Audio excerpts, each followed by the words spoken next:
akan mengusulkan proposal. Seringkali itu yang ya itulah kita mengusulkan dana, kita mencari dana untuk mau.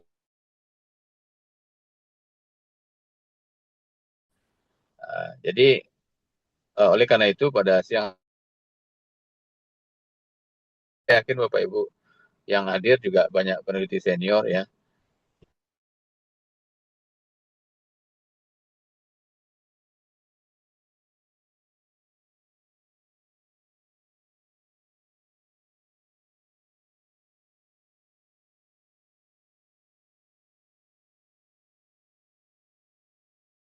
Pilih riset gitu ya.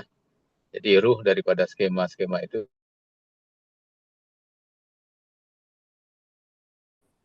ya. Jadi dana akan diberikan ke peneliti yang peta jalannya jelas ya. Jadi oleh karena itu Bapak Ibu, peta jalan sangat penting sehingga kita melaksanakan kegiatan ini sebelum kita pada minggu depan kita lanjutkan dengan webinar series untuk penulisan proposal yang akan diisi oleh Bu Horniar untuk penelitian dan Bu Okit untuk pengabdian kepada masyarakat. Mari kita simak bersama-sama Bapak Ibu ya. Kalau ada nanti hal yang ingin didiskusikan, silakan nanti didiskusikan. Dan nanti juga Pak El Fahmi akan mencoba melihat gitu ya beberapa proposal yang beberapa peta jalan yang masuk gitu ya. Mudah-mudahan nanti bisa dilihat satu dua gitu ya sebagai contoh gitu ya. Apa yang perlu dikoreksi ya dari peta jalan tersebut. Demikian saja ya dengan membacakan Bismillahirrahmanirrahim kita buka acara webinar series kita dalam rangka persiapan kita untuk menyambut open call proposal penelitian dan pengabdian tahun 2027. Terima kasih sekali lagi saya ucapkan kepada Pak El Fahmi, kemudian Bapak Ibu, walaupun lampu mati ya, ini peserta juga sudah 40 ya, Alhamdulillah. Mudah-mudahan terus bertambah, ya, karena memang sinyal lagi hilang ya di sebagian titik gitu ya, karena lampu mati ini. Saya juga di parkiran ini, di rektorat gitu ya, karena di parkiran rektorat ini sinyal cukup bagus. Demikian, terima kasih sekali lagi. Assalamualaikum warahmatullahi wabarakatuh. Waalaikumsalam warahmatullahi wabarakatuh. Baik, terima kasih Pak Ketua atas sambutan dan arahannya untuk kegiatan kita pada siang hari ini. Baik, selanjutnya Bapak Ibu kami persilakan kepada Prof. Fahmi untuk memaparkan dan mengisi acara kita pada siang hari ini. Silakan Pak. Ya, baik. Terima kasih. Bismillahirrahmanirrahim. Assalamualaikum warahmatullahi wabarakatuh. Waalaikumsalam warahmatullahi Yang wabarakatuh. terhormat Prof. Marzuki, Ketua LPPM Universitas Andalas, lalu Prof. Kandidat Fri Ardi, Sekretaris LPPM Universitas Andalas, Bapak Ibu yang saya hormati, dosen-dosen Universitas Andalas, salam hormat saya sampaikan pada Bapak Ibu sebagai alumni Universitas Andalas ya, sebagai alumni UNAN. Saya kakak kelasnya Ardi, tapi jauh kakak kelasnya ya, jauh bedanya. Bapak Ibu, sekarang saya diamanahi oleh Kemdikti Saintek sebagai Rektor Institut Teknologi Sumatera. Di backgroundnya izin saya pakai ITERA sekarang Pak Adi ya. Ya, sejak 1,5 bulan yang lalu. Sebelumnya itu jadi Ketua LPPM juga di ITB, namanya DRI ya, Direktorat Riset dan Inovasi selama kurang setahun lah, setahun gitu.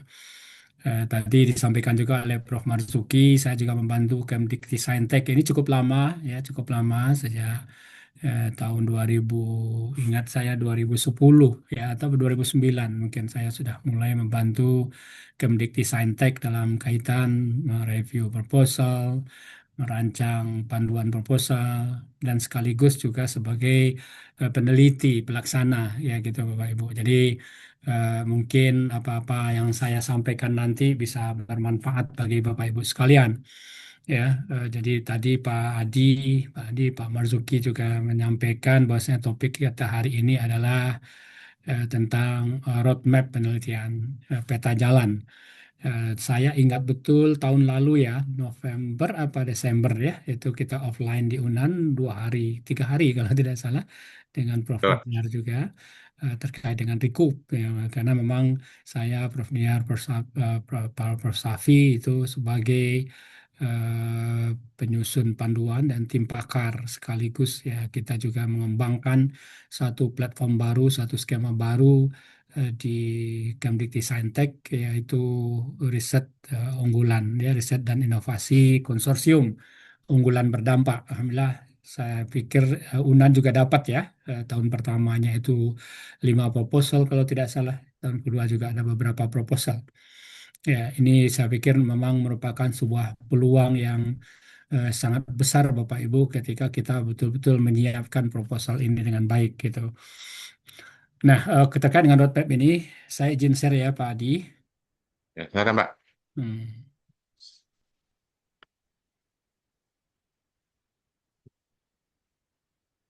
sudah kelihatan ya Pak Adi ya? Sudah. Oke. Ya, nah sebelum saya mulai ke slide ini, ada beberapa pesan yang mungkin ingin saya share juga kepada Bapak Ibu sekalian, bahwasanya sebentar lagi atau beberapa skema-skema riset untuk tahun 2027 itu akan dibuka ya. Bahkan untuk yang tahun 2026 ini bulan-bulan tersisa ini juga masih ada skema-skema riset baru ya, skema baru ya. Hilirisasi kemarin juga selesai, RKI di mana saya juga tim pakarnya juga sudah selesai direview, tinggal pengumuman kalau tidak tidak salah. Nah, kita akan ada eh, apa apa namanya pembukaan proposal baru ya yaitu dari DPPM. DPPM itu Direktur Penelitian dan Pengabdian Masyarakat itu melaksanakan atau menyelenggarakan penelitian dengan TKT 1 sampai 4 ya 1 sampai 4 ya atau sampai sampai 6 gitu. Jadi riset dasar sampai ke inovasi.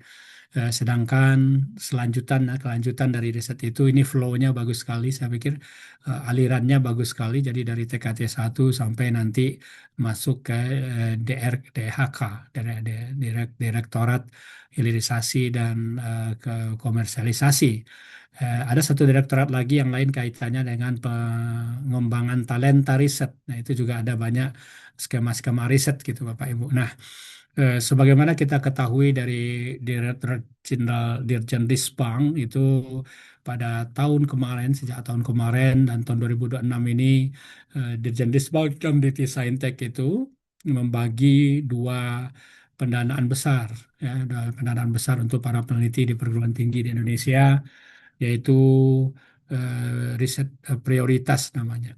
Riset prioritas ini dananya dari BOPTN, dana pemerintah, era apa APBN gitu. Nah, lalu ada riset strategis. Strategis ini dananya dari dana abadi pendidikan penelitian ya. Dana penelitiannya itu dari LPDP yang jumlahnya lumayan besar gitu. Nah, ini saya melihat peluangnya sangat bagus sekali untuk kita bisa mempunyai kinerja riset yang baik gitu, Bapak Ibu.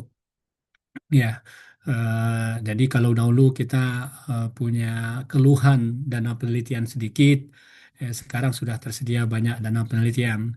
Tapi dana penelitian itu tidak top down, ya, tidak dari atas kemudian ada juga yang penugasan, tapi mostly sebagian besar dari pendanaan itu adalah riset kompetitif, ya, riset kompetitif. Secara umum minat para peneliti juga sudah meningkat jauh. Tahun kemarin itu ada hampir 2 kali lipat kenaikannya, 120.000 proposal masuk di Bima ya, belum ya DHK-nya. Setahun sebelumnya itu ada sekitar 60.000. Tapi ya, ini kebijakannya memang tidak selalu stabil. Jadi terakhir itu perguruan tinggi negeri yang besar yang biasanya banyak mendapatkan dana penelitian sekarang berkurang karena porsi perguruan tinggi swasta untuk mendapatkannya itu lebih dinaikkan begitu sehingga ada proses perubahan-perubahan ini. Namun tentunya Bapak Ibu sekalian, kalau kita siapkan proposal yang bagus, ya proposal yang bagus itu tentu mempunyai peluang untuk mendapatkan dana itu lebih besar, ya dana lebih besar dan ininya juga levelingnya atau gradingnya, ya apabila kemudian Bapak Ibu baru memulai penelitian itu tersedia riset pemula namanya PDP. PDP ini untuk pemula yang dananya, jumlah dananya lumayan besar. Kalau dulu hanya 20 juta, sekarang bisa mencapai 40 sampai 50 juta PDP ini dan boleh dirasakan dua tahun ya. Nah, untuk membangun rekam jejak atau track record gitu.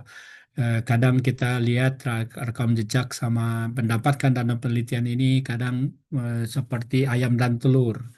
Ya, ketika kita buat proposal itu dapat kalau rekam jejaknya bagus. Sebaliknya kalau rekam jejaknya bagus itu nggak bisa dibangun kalau tidak ada penelitian gitu. Nah, ini hal yang cukup menarik, tapi sesungguhnya Bapak Ibu ketika kita belum mendapatkan dana penelitian, sebaiknya kita sudah memulai rekam jejak kaitannya dengan publikasi, ya publikasi dengan membuat review artikel gitu ya, artikel sehingga kemudian rekam jejak kita semakin kelihatan di Scopus gitu. Karena rekam jejak ini besar peluangnya mendapatkan. Jadi hampir 50% ya atau 40-50% itu hubungannya dengan rekam jejak. Rekam jejak itu publikasi kita, riset kita, roadmapnya seperti apa kelihatan gitu. Itu hampir 50%. Jadi ketika itu nol nilainya udah sulit sulit mendapatkan pendanaan gitu. Ya, ini kita siapkan dengan baik. Itu pertama. Kemudian yang kedua, yang perlu kita yang perlu kita siapkan itu adalah kita punya bank proposal, ya, bank proposal. Jadi ketika apapun bentuk skema yang keluar, kita sudah punya beberapa proposal yang kita sesuaikan dengan template-nya yang ada. Ini menarik Bapak Ibu. Jarang-jarang saya lihat para peneliti punya bank proposal. Yang sering itu terjadi adalah sudah the deadline kita baru membuat proposal, ya, sehingga kualitas proposal kita itu tidak terlalu baik ya. Ketika dia dibuat dengan buru-buru, tentunya ada hal-hal yang kurang nantinya. Apalagi kalau kaitannya kita menyiapkannya, merencanakannya dengan baik, maka probability atau kemungkinan kemungkinan dia didapatkan dana riset itu jadi rendah gitu. Untuk itulah maka kemudian kita menyiapkan betul Bapak Ibu. Ini alhamdulillah ini Pak Ketua LPPM dan sekretarisnya punya program yang sangat bagus sharing session ini untuk memantapkan proposal kita ya proposal kita yang sudah mulai dari awal ini. Ya, ini sebuah terobosan saya pikir sehingga mudah-mudahan Bapak Ibu dosen Universitas Andalas akan semakin banyak mendapatkan penelitian.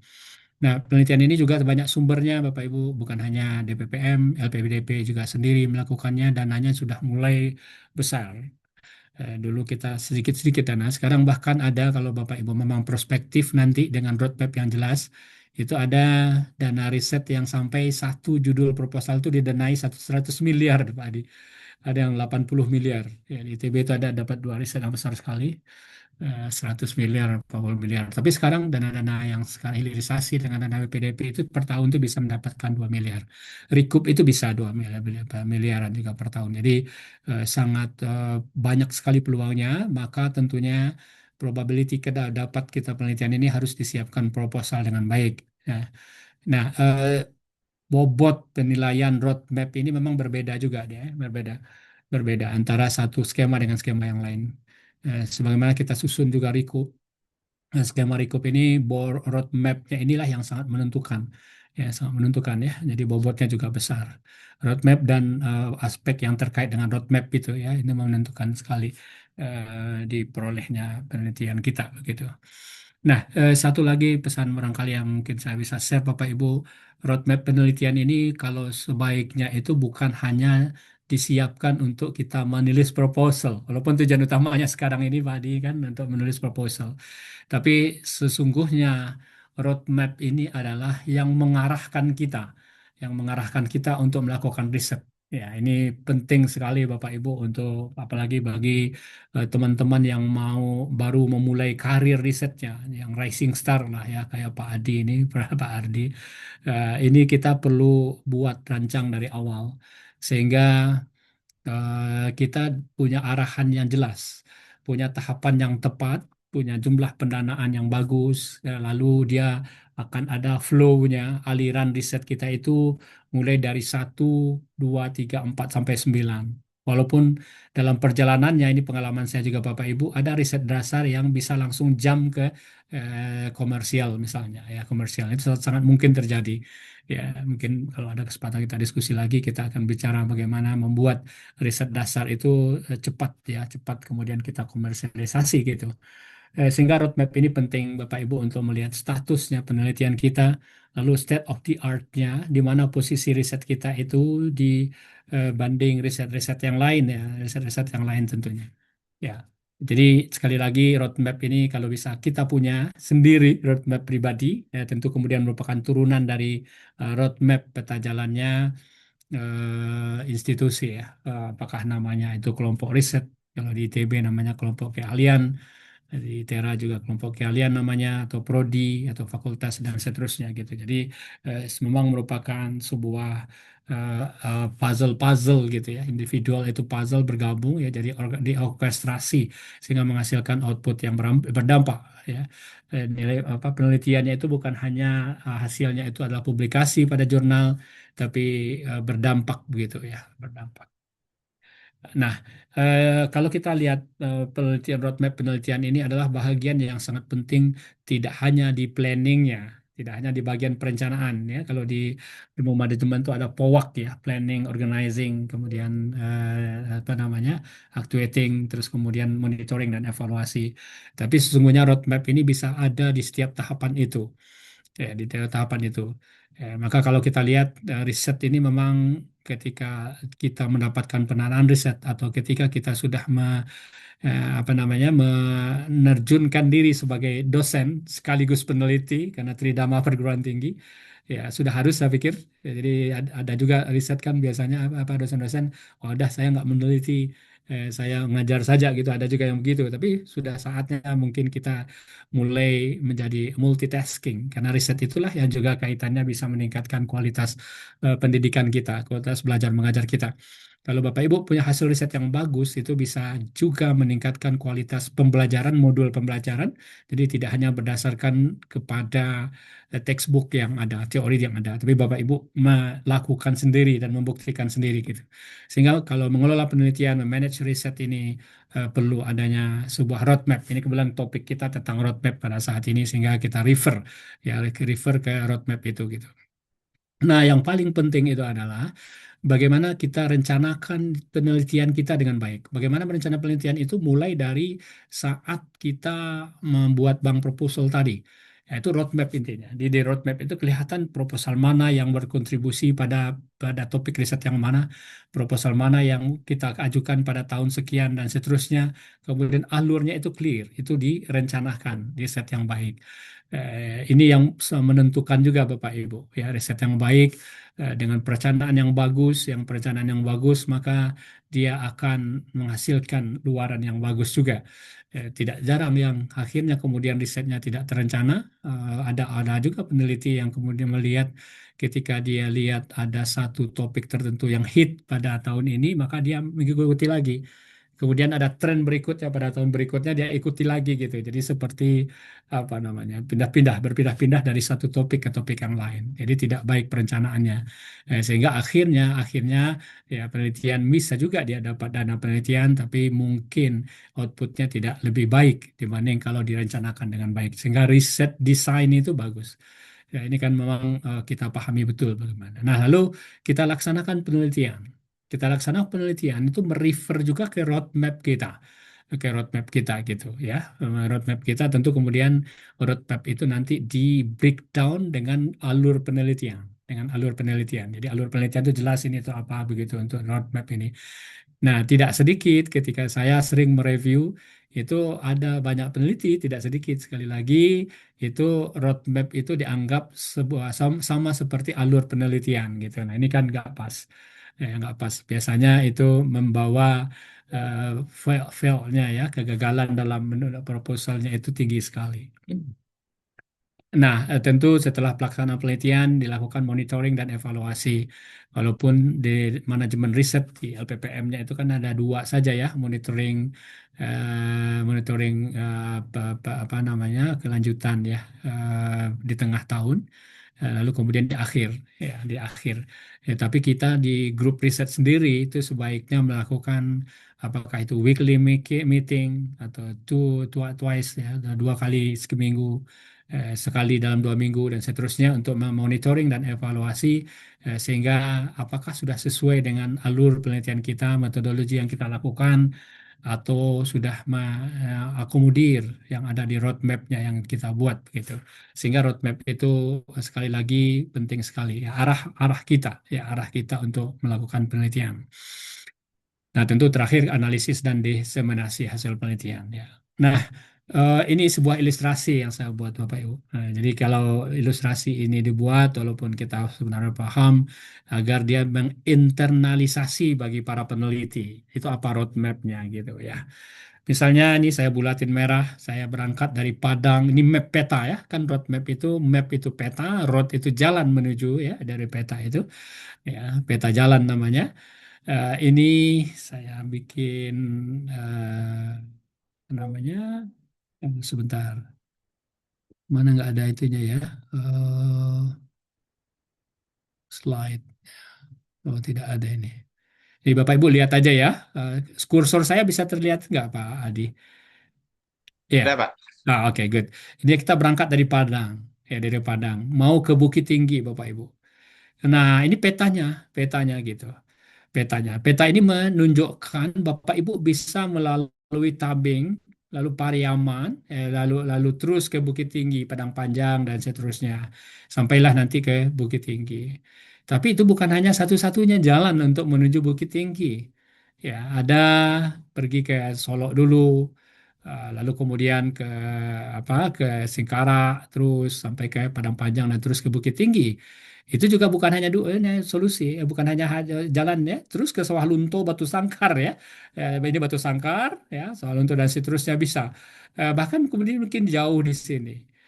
Nah, ilustrasi maksud saya itu adalah bisa jadi jalan yang tumbuh itu panjang ketika jalan-jalan ini nggak bisa longsor misalnya ya, atau tidak bisa ditempuh. Ini sebuah ilustrasi ya Bapak Ibu ya, sebuah ilustrasi yang sangat bagus saya pikir agar menginternalisasi roadmap ini juga.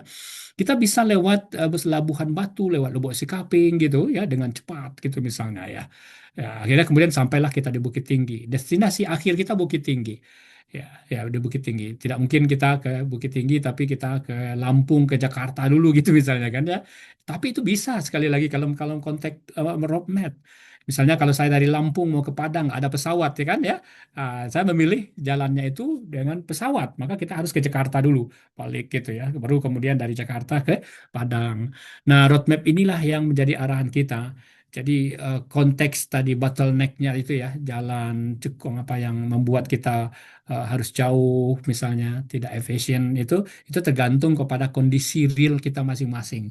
Nah, disitulah kita betul-betul mencari alur yang cepat, alur yang tepat, alur yang efisien, peta yang efisien, kita sampai ke Bukit Tinggi dengan baik. Sebenarnya ke Bukit Tinggi itu bisa naik pesawat, tidak bisa karena tidak ada lah ininya, tidak ada bandaranya di Bukit Tinggi. Maka tidak mungkin kita tidak mungkin menggunakan pesawat. Nah, gitu juga roadmap penelitian. Kita udah buat roadmap sedemikian rupa, tapi terlalu wah gitu, yang tidak mungkin kita lakukan gitu misalnya. Ya, misalnya orang farmasi buat pesawat, kan itu nggak mungkin gitu misalnya, ya kan? Atau orang pertanian bikin apa nih gitu misalnya. Tapi inilah yang terintegrasi. Ini sebuah ilustrasi yang saya pikir secara filosofi perlu kita pahami Bapak Ibu. Jadi tidak harus kemudian bisa jadi ke Bukit Tinggi itu nempuhnya pakai jalan kaki karena kita nggak punya mobil misalnya ya. Tapi lama. Tapi lama nyampe juga ke Bukit Tinggi, tapi beberapa hari gitu misalnya kan. Ada yang maraton, ada yang naik sepeda, naik motor dan seterusnya. Di whatever you are bahasanya apapun Anda, lakukanlah apa yang ini sehingga Anda enjoy melaksanakannya begitu. Tapi tentu kemudian dengan hitung-hitungan yang paling jelas. Ini ilustrasi sebuah peta jalan menuju itu. Ya, maka kita masuk kepada penjelasan roadmap ini yang agak lebih detail Bapak Ibu.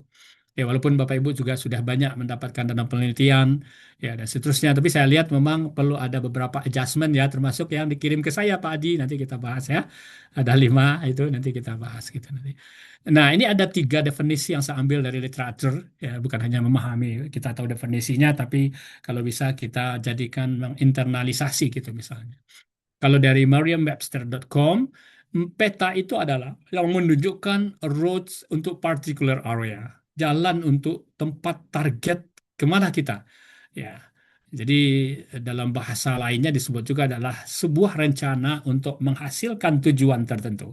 Ya, jadi yang saya sebut tadi dengan perencanaan riset itu memang sudah tergambar di roadmap-nya yang jelas. Tapi roadmap itu tidak detail, itu didetailkan dalam alur penelitian nanti gitu, Bapak Ibu.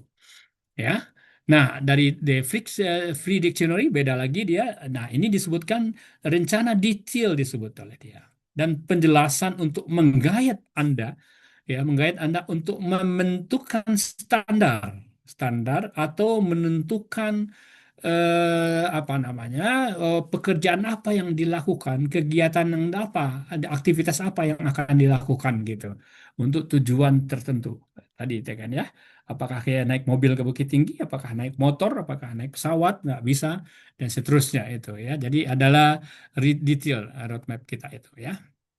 Nah, lalu kemudian di Oxford Dictionary, dia ada rencana atau strategi, ya strategi yang digunakan untuk menghasilkan tujuan tertentu gitu. Nah, ini misalnya kita sering dengar roadmap perdamaian gitu ya. The peace, roadmap of the peace. Ya, gimana kita mencapai perdamaian itu. Tujuan akhirnya adalah perdamaian gitu. Nah, ini definisinya. Nah, kalau kita lihat roadmap ini perlu didesain, dia itu menjelaskan dengan mudah kepada yang membaca.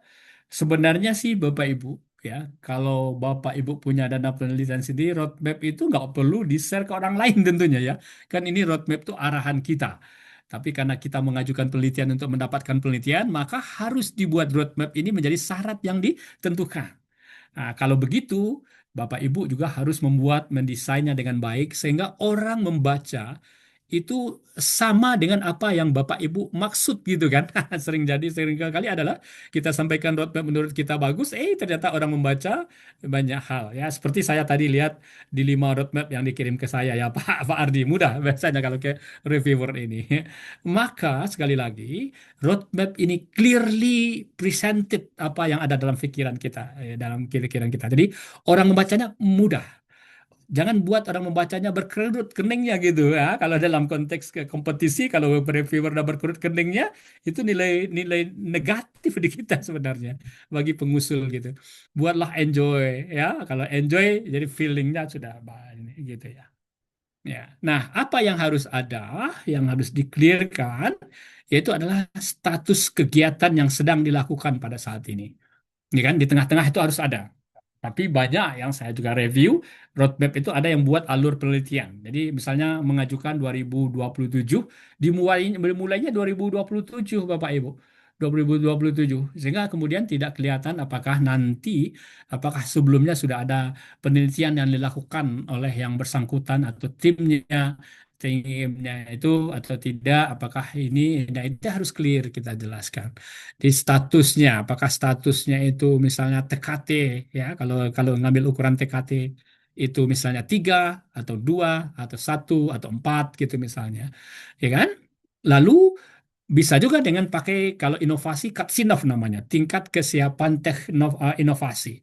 Atau kalau udah di ujung misalnya ada yang disebut dengan tingkat kesiapan market readiness level, tingkat kesiapan pasar, ya, tingkat kesiapan pasar. Apakah memang produk kita itu sudah siap diambil oleh pasar atau tidak, ya kan? Gitu. Need-nya ya, apa sesuai dengan need gitu. Nah, yang menarik harus ada di situ itu adalah hasil kegiatan sebelumnya.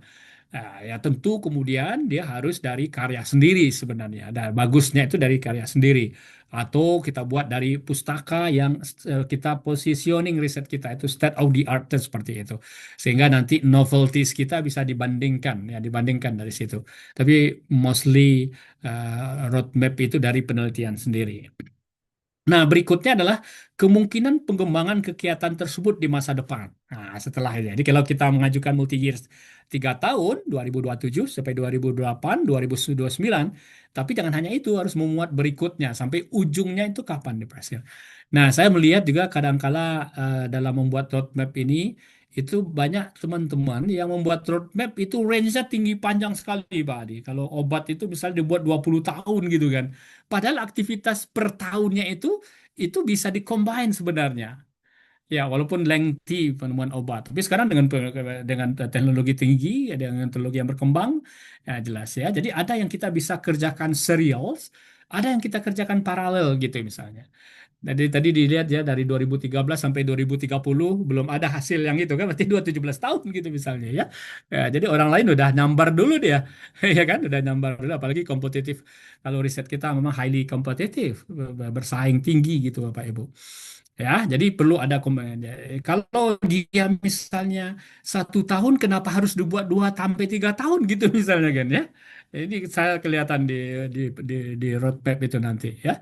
Jadi kita perlu clear. Makanya kalau didesain dengan baik, ya kita desain dengan baik, kita range-nya waktunya itu pun juga clear oleh kita gitu ya. Lalu kemudian tujuan atau target yang ingin dicapai. Misalnya mau bikin pesawat gitu ya, maka pesawat akhirnya itu ya, pesawat akhirnya. Ya, ta? Ya, tapi kalau 20 tahun baru pesawatnya jadi, orang udah canggih-canggih gitu misalnya gitu. Atau bikin obat kita misalnya, walaupun obat itu sekali lagi lengthy, ya, tapi sekarang kita harus ada cara-cara yang shortcut ya, dengan teknologi sekarang itu mudah sekali.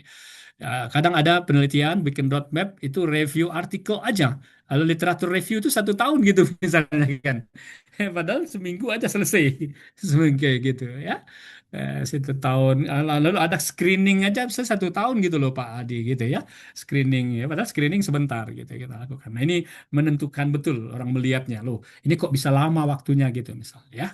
Nah, lalu yang menarik itu rekam jejak kerjasama penelitian yang sudah berlangsung selama ini.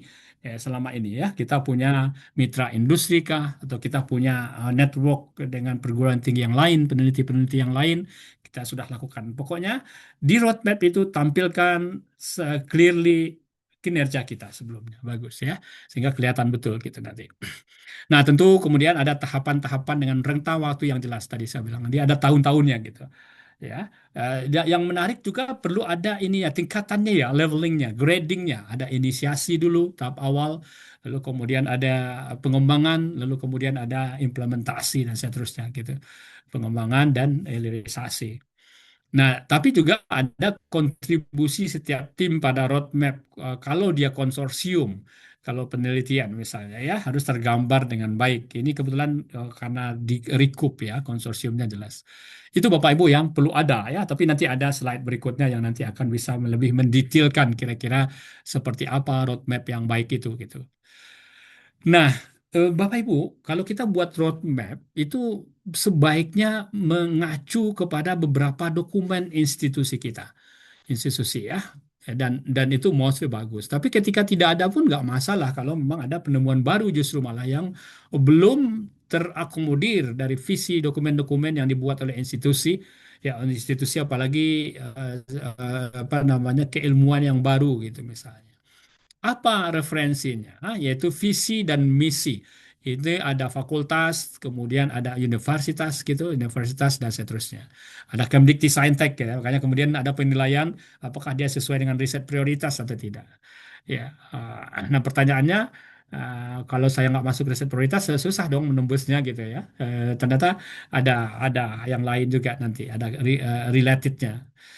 Nah, ini memang sudah mulai kita berpikir multidisiplin, Bapak Ibu. Nah, lalu kemudian ada evaluasi diri. Evaluasi diri, kalau di apa namanya di akreditasi itu ada ED ya, evaluasi diri. Lalu ada dokumen lain, ada Renstra, ada analisis SWOT dilakukan.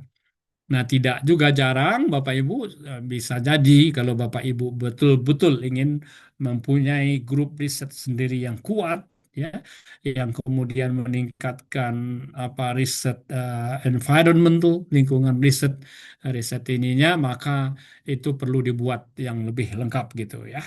Sehingga nanti apapun bentuk jenis penelitian yang kita apply, jenis funding yang kita submit, yaitu Bapak Ibu sudah punya bank-bank proposal yang related, yang dia merupakan apa namanya penjabaran atau implementasi action dari roadmap yang sudah dibuat gitu. Nah, ini beberapa pertanyaan, kenapa kok, apa itu roadmap, lalu kemudian kenapa kita butuh roadmap, terus bagaimana menyusunnya ya. Sekali lagi untuk ini kemudian menginternalisasi, mereview, meremind Bapak Ibu ya, Bapak Ibu sekalian gitu ya. Eh, apa itu untuk apa sebenarnya peta jalan riset itu dibuat Bapak Ibu ya. Jadi sebenarnya roadmap ini merupakan sebuah spesifikasi yang disepakati sesungguhnya oleh para penelitinya. Kalau Bapak Igi menyampaikan pendapat orang lain apa untuk mendapatkan pendanaan, tentu orang yang memberikan dana itu mau tahu Bapak mau mengerjakan apa. Bapak Ibu mau targetnya apa dan seterusnya. Pertanyaan-pertanyaan yang ada. Jadi roadmap itu adalah merupakan spesifikasi yang disetujui oleh penelitinya. Kalau dia konsorsium itu disetujui dengan tim-tim mitranya dan seterusnya. Apa sebenarnya masalah yang akan kita pecahkan? Ya, kita pecahkan. Apa temuan yang kita ingin angkat gitu ya? What we are trying to do? Apa yang akan sedang kita kerjakan gitu. Nah, itu pertama. Ya, penting kita ya. Di arahnya jelas roadmap itu ya. Namanya kalau nggak pakai peta dulu, sekarang kita pakai pakai Google Map itu, cepat sampai. Walaupun Google Map kadang menyisakan hal-hal yang mau perlu juga diperbaiki tentunya ya. Ketika problem itu, masalah riset itu sangat kompleks, maka di roadmap inilah dia di breakdown. Ya, masalahnya itu menjadi sub problemnya, sehingga kemudian nanti ada jenisnya yang seperti pohon gitu ya, pohon C, dan subtopik satu, subtopik dua, subtopik tiga gitu. Nah, ini membantu kita merencanakan riset, ya, membantu merencanakan riset ya. Nah, ini juga kemudian bisa menspesifikasi milestone-nya, tahapan-tahapannya yang jelas gitu. Kemudian rute menuju tahapan itu, ya, menuju tujuan akhirnya. Nah, ini penting Bapak Ibu, sehingga kita buat yang tadi saya pernah sampaikan bahwasanya kadangkala ada penelitian yang seharusnya bisa hanya 3 tahun dan mendapatkan hasil, tapi kita buat dia roadmap-nya itu terlalu panjang, ya terlalu panjangnya itu bisa dinilai oleh orang sebidang, peer review-nya bisa tahu nanti Bapak Ibu. Nah, kenapa kita butuh roadmap? Ya, karena disebabkan karena tidak sedikit, ya tidak sedikit kita punya rencana riset yang bagus, prediksi yang bagus. Wah, ini bagus nih, ini obat ini mau jadi nih, gitu misalnya kan ya. Kalau obat ini pesawat ini bisa lebih baik dibandingkan sebelumnya, tapi fail dia, karena tidak di backup oleh roadmapnya begitu. Bahkan kemudian disebabkan oleh orang yang sebelumnya yang tidak percaya, tidak setuju dengan rencana riset kita, dengan tahapan-tahapan riset kita itu dia bisa akhirnya dia menyetujui, ya menyetujui tentang mekanisme kerjanya, mekanisme bagai tahapan-tahapannya, arsitekturnya seperti apa, bagaimana merepresentasinya siapa saja, itu akhirnya dia bisa setuju, ya tidak setuju gitu. Jadi clearly, ya, jadi jelas langkah-langkahnya begitu. Sama dengan kemudian kalau reviewer melihat, ya melihat gitu. Nah, bagaimana kita melakukannya? Betul, memang kita harus merefer kepada literatur review, tapi tidak meminta expert yang melakukannya. We should do by ourselves gitu biasanya, by ourselves. Kita harus melakukannya, membuat roadmap itu sendiri, ya. Tidak dengan prediksi yang mengambang gitu ya. Kita yang tahu betul. Nah, maka kemudian kumpulkan sebanyak mungkin skenario masa depan yang mungkin terjadi. Ya, kalau kita di farmasi itu ya Pak Dia, lihat penyakit apa kira-kira yang nanti itu akan booming, walaupun kadang-kala COVID itu nggak ada orang yang merencanakan gitu, ya, merencanakan ya. Tapi tiba-tiba ya, kalau kita lihat Bapak Ibu waktu COVID kemarin tuh, ketika COVID orang susah, jadi apa tiba-tiba Oxford mengeluarkan AstraZeneca. Itu kapan dia mulai penelitiannya begitu cepat gitu kan ya? Wong kita masih membuat 15 tahun untuk apa, tapi dia tiba-tiba keluarlah AstraZeneca karena memang dia punya riset yang kuat. Ya. Nah, kemudian tentunya dianalisis kebutuhan-kebutuhan yang mendalam. caranya seperti apa untuk mengachieve ya tujuan-tujuannya secara detail gitu. Lalu urutkan skenarionya, mana yang dulu. Saya tadi lihat juga walaupun dia dipanah-panah, tapi ternyata panah itu kadang-kala nggak menunjukkan alurnya penelitian kita gitu loh, ya kan? Panah tapi itu lagi diulang lagi dan seterusnya gitu. Ya, jadi tidak bisa mendistinguish, membedakan antara apa yang dikerjakan pada saat ini dan sebelumnya, ya kemudian yang akan datang gitu, cepet gitu alurnya ya dan kebutuhan lalu kemudian bisa dikategorikan ya kebutuhannya itu dengan tingkat kesulitannya atau ketergantungannya. Sekali lagi saya sebutkan kalau dia misal serial tidak mungkin dilakukan paralel maka itu bisa yearly dia bisa yearly bisa tahunan gitu misalnya ya. Misalnya kalau di obat itu ada uji praklinis dulu baru uji klinis misalnya ya.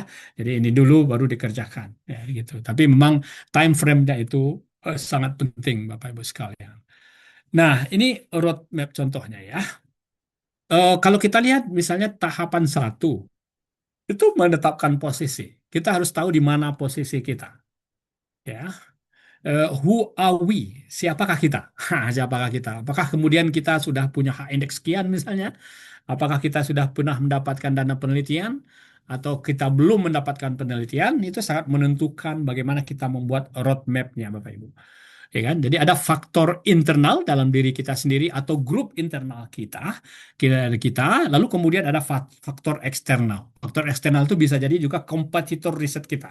Itu harus kita betul-betul buat ya. Saya kerja di artemisinin misalnya obat anti malaria pakai bioteknologi bioteknologi. Ini saya juga belajar Bapak Ibu kenapa kita lambat akhirnya orang udah publish apa yang kita kerjakan gitu kan. Itu menarik ya. Saya punya karena kita dana juga ya itu tadi saya nggak lagi kemudian mungkin apa harus tergantung dengan pandangan riset terus kita apa yang kita lakukan gitu. Ternyata di Amerika publish gitu apa yang kita lakukan. Tapi celah-celah yang lain masih ada di riset itu ya di riset itu gitu lah. Ada ruang lagi yang lain kita berkreasi di topik riset itu. Do not give up lah, tidak menyerah kita tentunya ya.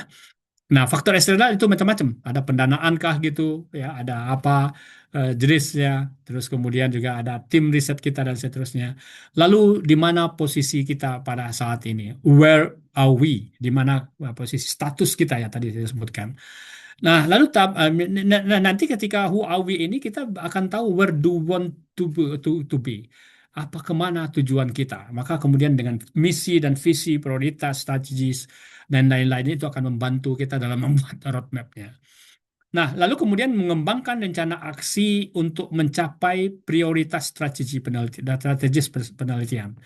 Ini how will we get there? Bagaimana kita mendapatkannya? Ya, sasaran outcome-nya seperti apa? Langkah-langkahnya seperti apa? Lalu diimplementasi, kemudian dimonef rencana aksinya itu how will we know? Bagaimana kita akan bisa tahu how are we are doing? Apa yang kita lakukan? Sehingga kita ada monitoring pelakuannya. Nah, maka kemudian tadi referensinya adalah evaluasi diri, laporan fakultas dan pusat-pusat penelitian, forum diskusi dan lain-lain, RNIP, institusi, renstra institusi. Nah, yang menarik adalah Bapak Ibu, roadmap itu tidak harus, tidak wajib, ya sekali lagi, tidak wajib kita stuck ke situ gitu. Yang namanya penelitian kadang-kala nggak begitu ya. Yang wajib itu Al-Quran katanya gitu ya. Kalau roadmap mah kita bikin sendiri. Tapi jangan kemudian bisa mudah berubah tentunya, yang mudah berubah. Ya, jadi dia memandu kita saja. Kalau misalnya tadi ke Bukit Tinggi nggak bisa lewat Padang Pariaman, bisa lewat Solok dan cepat dan seterusnya gitu misalnya. Ya, nah itu referensinya. Nah, kalau kita menyusun roadmap, ini roadmap pribadi peneliti Bapak Ibu. Ya, ini kadangkala sering ini ya. Jadi tentukan fokus, bidang minat serta topik penelitian. Ya, fokus. Jadi tidak apa, tidak tadi saya bikin tren ke sini, pindah ke sini, tren ke sini, pindah ke sini lagi gitu. Tapi sekali lagi itu juga bisa Bapak Ibu. Kalau Bapak betul-betul Bapak Ibu bisa memahaminya dengan sangat baik. Analisis dengan cermat topik yang akan dipilih menyangkut aspek sekali lagi originalitasnya, novelties ada di sana, lalu kelayakannya, lalu ke impactnya, dampaknya begitu ya, dampaknya. Dampak itu tidak harus kemudian dia produk bentuknya ya Bapak Ibu. Tidak sedikit juga penelitian ini berdampak dalam konteks pengembangan ilmu pengetahuan. Ya, Kayak Einstein melakukan tuh nggak ada produknya kan, produk materialnya nggak ada. Dia E sama dengan MC kuadrat saja. Tapi itu dahsyat dalam mempengaruhi keilmuan kita gitu. Sekarang teman-teman yang fisika teori, walaupun sedikit yang meminati itu, ya produknya itu bisa jadi buku, bisa jadi pengembangan ilmu pengetahuan gitu, ya sering jadi. Kadang teman-teman sering bertanya ini, kalau saya sebidang ini apa kok bisa produk akhirnya?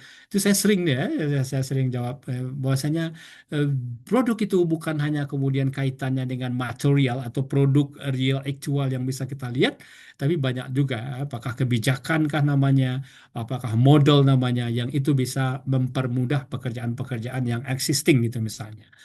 Dan tentu berorientasi ke depan, tidak setback tentunya ya. Kita dikejutkan dengan perkembangan teknologi yang sangat besar ya, IoT ini ya. Kita bisa seminar, mana ada dulu seminar nih. Saya di luar negeri terus kemudian kita seminar mana ada gitu kan. Sekarang dimanapun kita ada, asal internetnya ada gitu.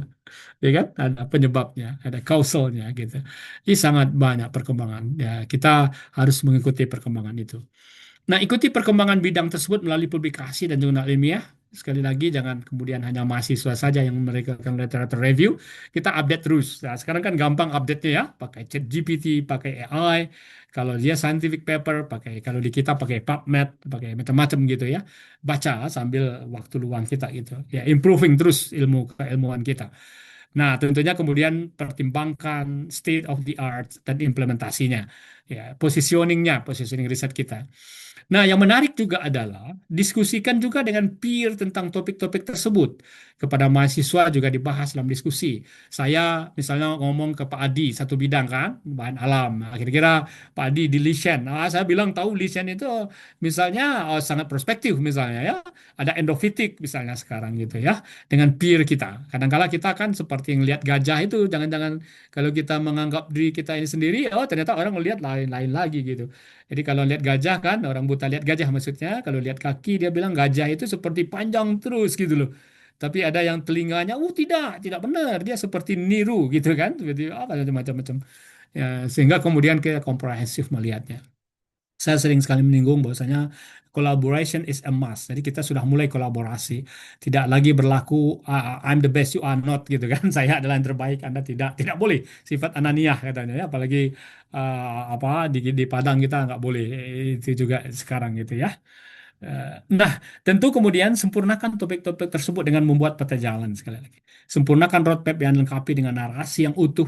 Ya, misalnya biasanya Bapak Ibu, nah roadmap itu kan memang peta, peta yang dilihat oleh orang seperti ini. Jadi tidak kalimat di sana biasanya. Nah, nanti kalau butuh penjelasan, ketika Bapak Ibu merasa orang dengan roadmap itu bisa jadi nggak clear, dibuat di bawahnya narasinya gitu. Tapi sekali lagi memang harus bisa eye catching lah istilahnya ya, mudah dibaca. Ya ukurannya kalau kalau kompetisi ya, kalau untuk Bapak Ibu sendiri sih nggak mau apa, mau ukurannya kecil, mau besar gitu nanti ya. Tapi tampilan ini sangat menentukan tadi moodnya reviewer, tanda kutip ya, tandanya reviewer kalau dibaca gitu. Apalagi kalau seandainya kalimatnya itu tidak terlalu clear, tidak jelas gitu. Kemudian lakukan penelitian dengan atau tanpa dukungan penuh dari donatur. Nah ini yang menarik, tapi mungkin tidak semua orang bisa, Bapak Ibu. Ya, misalnya tadi saya bilang kalau tidak ada penelitian seperti telur dan ayam, kalau tidak ada dana penelitian nggak bisa publikasi dong. Lalu kemudian untuk mendapatkan dana penelitian itu dibutuhkan publikasi gitu. Nah, kan mana yang dulu gitu. Tapi bagi kita publikasilah terus dengan menulis buku, menulis review gitu Bapak Ibu. Kalau apalagi kalau sudah punya mahasiswa S3. Kita dulu ngambil S3 di luar juga supervisor kita bilang kamu publikasi review dulu gitu loh. Tidak mungkin tidak untuk syarat lulus ya, tapi bagaimana kita melatih terus kita membuat rekam jejak dan seterusnya. Kan kalau rekam jejaknya publikasi di Bima itu nggak disebutkan apakah original artikel atau tidak. Ya, dia ada di Q1, 2 di Q1, nggak disebutkan dia. Tapi ya, nah, kalau tidak ada penelitian, lakukan dulu reviewnya. Nah, kalau kita sudah punya term record, maka peluang kita untuk mendapatkan dana penelitian mudah. Ya, ya untuk PDP juga demikian, Bapak Ibu. Ada penilaiannya walaupun tidak itu ya, itu kinerjanya ya, walaupun tidak besar bobotnya gitu. Nah, mulailah dengan konsisten meneliti bidang tersebut. Ini penting, roadmap ini dibuat untuk konsisten. Jangan lompat-lompat gitu kan. Jangan lompat-lompat ya, jangan lompat-lompat gitu. Itu roadmap pribadi. Nah, tapi juga ada roadmap kelompok penelitian. Ya, kalau saya ada roadmap penelitian biologi farmasi namanya di Farmasi ITB gitu. Nah, maka kemudian ketika kita punya diskusi itu komunikasikan dengan teman-teman kita. Anda ngerjakan apa? Saya ngerjakan ini. Oh, ini sama, kita bersama-sama begitu. Lalu tentunya berbagi informasi dan sumber daya lain dengan kelompok serta roadmap risetnya masing-masing. Koordinasi dalam menyusun keterkaitan bidang minat ya ada yang ke top down, ada yang bottom up sebenarnya. Ada yang kemudian riset kelompok kalian itu dimulai dari bagus atau sebaliknya ya yang individual itu berdasarkan kepada ya yang riset di atasnya begitu. Nah, ini beberapa kriteria. Nah, setidaknya 10 Bapak Ibu, ya kan? Roadmap yang baik. Ini beberapa ciri-ciri roadmap yang baik. Yang pertama, dia memiliki tema utama yang jelas sesuai dengan visi keilmuannya, bidang unggulannya, dan kebutuhan strateginya gitu. Sekali lagi, ya yang kita sebut dengan riset berdampak itu bukan hanya dia menghasilkan produk tertentu, tapi ada Bapak Ibu yang sebuah kebijakan atau ilmu pengetahuan sehingga luarannya itu juga macam-macam gitu ya. Ya, macam-macam luarannya. Sesuai dengan visi keilmuannya gitu tentunya ya. Ini riset utamanya, misalnya pengembangan obat kah, atau misalnya pengembangan engine mechanical, engine misalnya, atau di bidang pertanian menghasilkan bibit yang bagus sehingga dia lebih baik daripada yang ada sekarang. Ya kan berkembang terus ya, dulu sekali setahun kita panen padi, sekarang bisa 3 kali. Bahkan ada yang hasil rekayasa genetik itu yang resisten terhadap herbisida.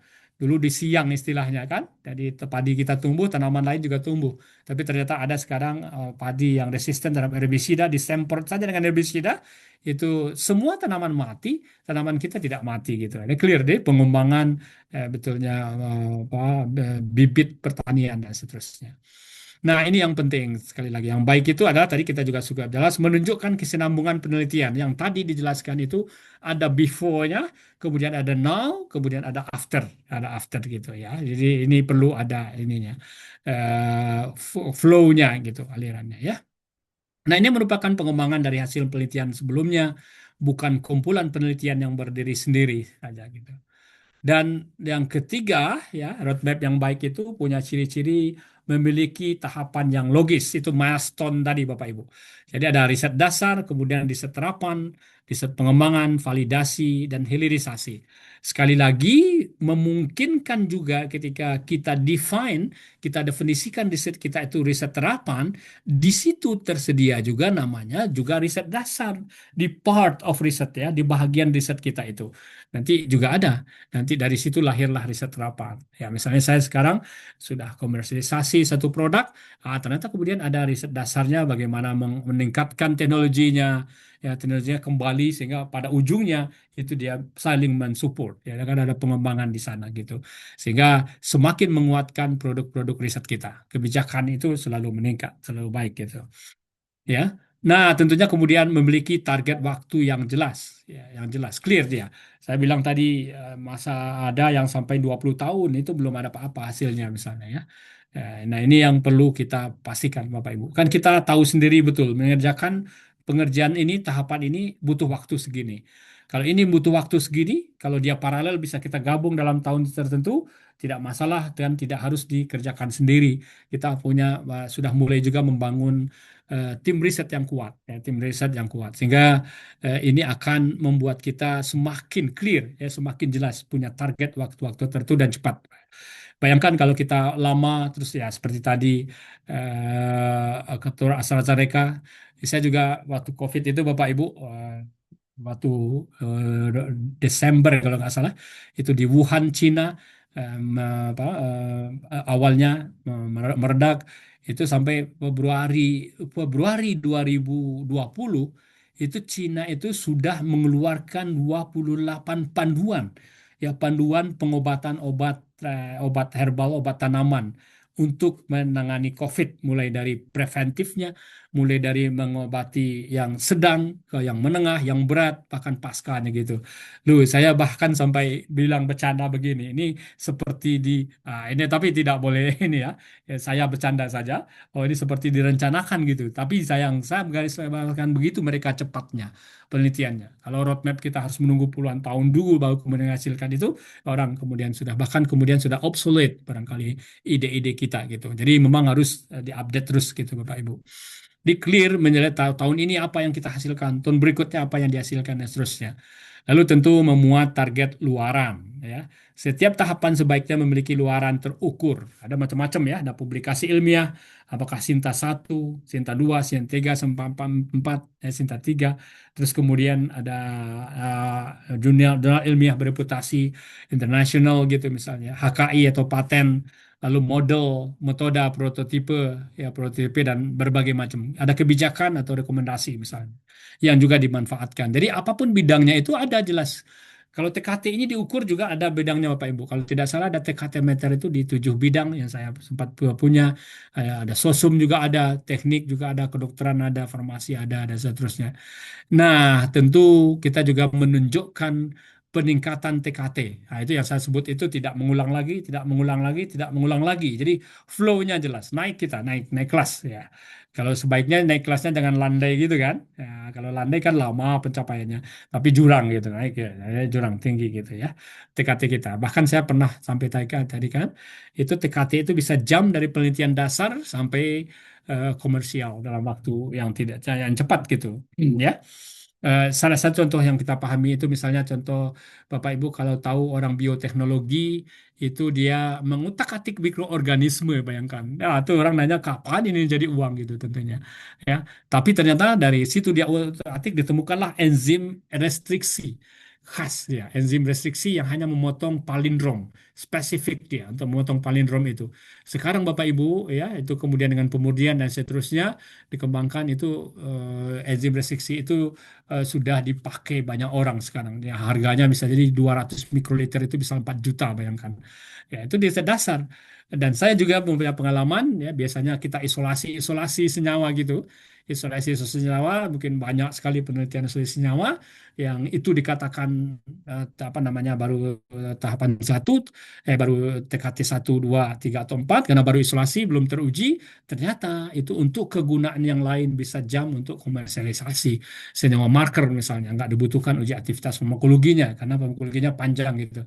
Jadi ada target antara yang itu termasuk yang hilirisasi. Itu yang dimaksud Bapak Ibu ya.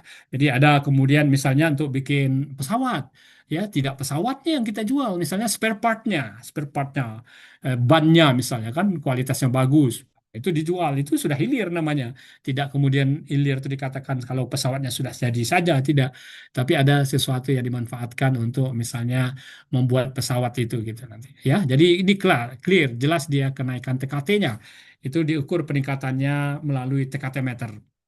Nah, biasanya Bapak Ibu TKT meter ini ada yang sangat optimis, ya banyak sekali kita temukan juga. Ada beberapa tentunya, ada yang bilang TKT-nya sudah 8, padahal belum, ya, padahal belum. Tapi ada juga yang kemudian pesimis dia. Sebenarnya dia TKT-nya sudah 4, tapi dia sebut TKT-nya 2, sehingga perlu ada kita lakukan evaluasi kita internal dan juga kalau memungkinkan ya dilakukan juga eksternal. Eksternal itu orang lain melihat kita, gitu, melihat kita. Lalu berorientasi pada masalah dan kebutuhan yang nyata, need nah, driven. Jadi masalah apa yang diselesaikan dan siapa yang memperoleh manfaatnya, ya manfaatnya gitu ya, clear dia maunya seperti apa, jelas di roadmap itu. Lalu kemudian fleksibel, ya tapi tetap terarah. Ya, tadi dia tidak merupakan dokumen mati, tapi dokumen hidup. Dokumen hidup yang selalu berkembang, apalagi dengan perkembangan ilmu pengetahuan di sini tidak masalah nanti apa di tahapan roadmap itu ternyata tidak tercapai karena tidak membangun kalau penelitian kan bisa berubah. Roadmap itu bukan dokumen kaku atau dokumen yang mati yang kemudian dia tidak bisa direvisi. Perkembangan teknologi, hasil penelitian dan kebutuhan masyarakat itu dapat menyebabkan perubahan arah itu ya. Nah, yang menarik kalau kita mau sekali lagi mau orang bisa mengerti dengan maksud kita mau kita orang membuat kita yang mendapatkan dana penelitiannya, ya maka harus dipresentasikan dengan baik dan jelas. Bentuknya seperti apa. Jangan tulisannya kecil, orang nggak tahu melihatnya gitu ya. Walaupun sebenarnya bisa di zoom in, di zoom ya, bisa di zoom out gitu misalnya dan seterusnya. Ya, bisa diperlihat, diperbesar gitu. Nah, mudah dibaca dan hanya melihat roadmap saja, pembaca bisa memahami dengan baik dan menjawab pertanyaan dari apa yang menjadi ininya. Nah, ini harapannya seperti itu kita buat nanti. Nah, sebaiknya itu memang multidisiplin. Ini apalagi dalam konteks riset-riset kolaborasi ya. Kolaborasi merupakan sesuatu keniscayaan sehingga roadmap dan apa namanya dapat mengorkestrasikan tim secara baik. Nah, roadmap ini memandang bagaimana kemudian satu tim itu berkontribusi terhadap roadmap utuh semuanya.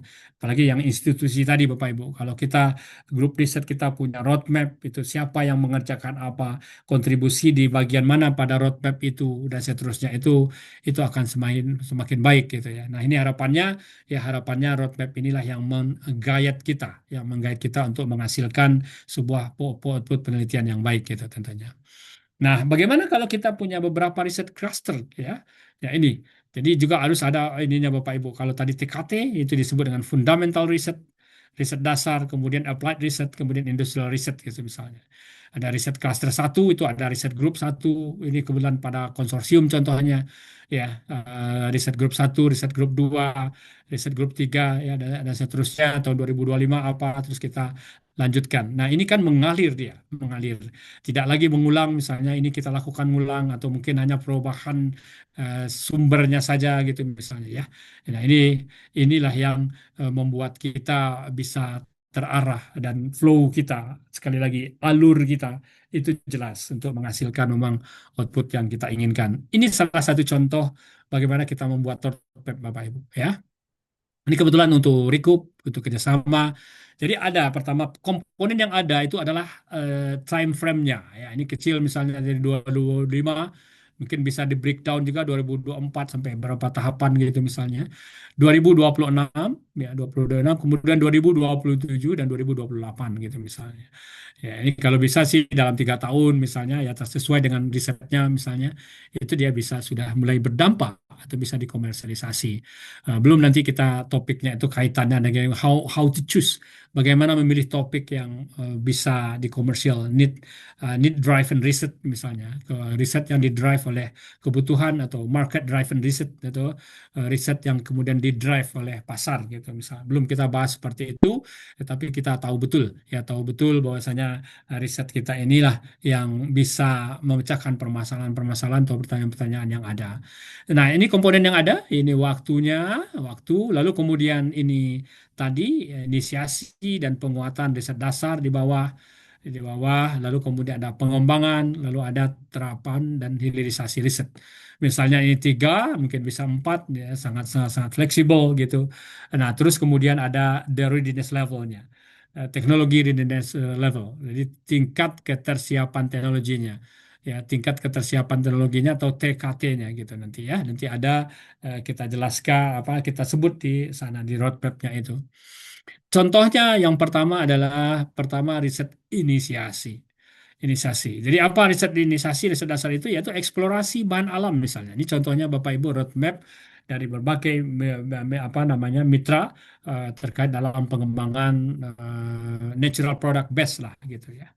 Nah, jadi dia pertama aktivitasnya eksplorasi bahan alam dan tanaman pertanian untuk meningkatkan nilai tambah bagi kemandirian pangan. Ini yang dilakukan oleh tim satu dan tim 2. Tim satu dan tim 2 ya. Lalu kemudian berikutnya aktivitas berikut pemberdayaan petani untuk produk-produk pertanian di mitra pengusul tim 3 dan 4, identifikasi dan inisiasi lokasi yang potensial sebagai agrowisata. Nah, ini dilakukan secara paralel gitu misalnya. Ini semua bekerja ya, semua bekerja siapa yang bertugas untuk apa, semua bekerja pada tahun itu sehingga kemudian hasilnya itu bisa digabungkan. Digabungkan apa outputnya? Misalnya outputnya itu adalah purwarupa, itu produk inovasi berbasis bahan alam untuk pangan, lingkungan, dan kesehatan misalnya ya. Lalu modelnya itu pengelolaan lahan, ya kan lahan dari tanaman ini gitu ya, sehingga jelas dia clear tugasnya apa. tidak mengulang apa yang dilakukan oleh tim yang satu gitu misalnya. Ini tim dua, ya tim dua itu untuk kesehatan, yang pertamanya untuk pangan. Lalu ada model pengelolaan lahan itu tim tiga, dan kemudian lahan yang bagi petani milenial untuk nilai tambah gitu misalnya ya. Nah, HKI terkait X itu tim lima. Jadi semuanya berkontribusi dalam produknya, tapi sekali lagi dia merupakan integrated research yang terintegrasi. Tidak kemudian satu ini berjalan sendiri, mengerjakan sendiri tanpa komunikasi, yang berikutnya juga demikian gitu ya. Ini yang akhirnya kemudian kita dapatkan nilai berapa TKT-nya? Ya, masuk kita ke tahun kedua, TKT-nya itu bisa 3 sampai 4. Ketika TKT-nya 3 sampai 4 ini, masuklah dia ke area pengembangan. Pengembangan gitu ya. Ini ada irisan biasanya, Bapak Ibu, ada irisan dan pengembangan ini. Nah, kalau di area pengembangan 2026 ini kita aktivitasnya sudah tidak lagi eksplorasi dia. Tidak lagi melihat ya, tapi dia mengaplikasikan hasil inovasi yang telah dihasilkan oleh pengusul di lapangan bersama mitra. Jadi sudah diuji di lapangan sebenarnya gitu misalnya ya, atau scaling up production untuk pangan, pangan fungsional, suplemen makanan dan nutraceutical, ya, 3 dan 4 misalnya ya. Lalu inisiasi kawasan agrowisata berbasis pertanian pangan dan kesehatan. Jadi agrowisata ini basisnya adalah memang bahan-bahan yang digunakan untuk ini. Jadi bisa jadi nanti ada living lab misalnya ya, living lab atau ekowisata, atau kemudian ada juga edu wisata dan seterusnya begitu ya, dalam satu topik rangkaian yang sama ya. Lalu pengembangan teknologi yang berkaitan dengan proses produksi, ya mesinnya gitu. Lalu kemudian ada perluasan pasar gitu misalnya ya. Nah, TKT naik 4 sampai 5 pada 2006 naik ya. Lalu kemudian dia naik lagi dia, TKT itu pada 2027 tidak lagi mengulang ini, tapi dia kelanjutan dari penelitian sebelumnya. Apa aktivitasnya itu? Bisa jadi aktivitas yang ada ini itu 2 tahun dikerjakan. 2 tahun dikerjakan, tergantung sekali lagi kita lah yang mau tahu itu berapa waktu yang dibutuhkan untuk mengerjakan topik itu misalnya ya. Lalu kemudian 2027 2027 ya, 2027 juga sudah ada outputnya yang juga berbeda. Misalnya produknya sudah ada, jangan produk lagi, tapi model bisnis produk yang dihasilkan itu bisa dikomersialisasikan. Lalu model bisnis kawasan agrowisata sudah bisa dibuka secara terbatas. Lalu luaran rutin dan lainnya berupa publikasi. Berupa publikasi ini 2007 dan seterusnya Bapak Ibu. 2028 itu model bisnis ya, jangkauan pasar semakin luas. Tim satu. Nah ini 3 tahun ya, kalau riset ini 3 tahun harusnya kita sudah bisa menjual lah istilah dalam bahasa itu, biar cepat di speed up begitu.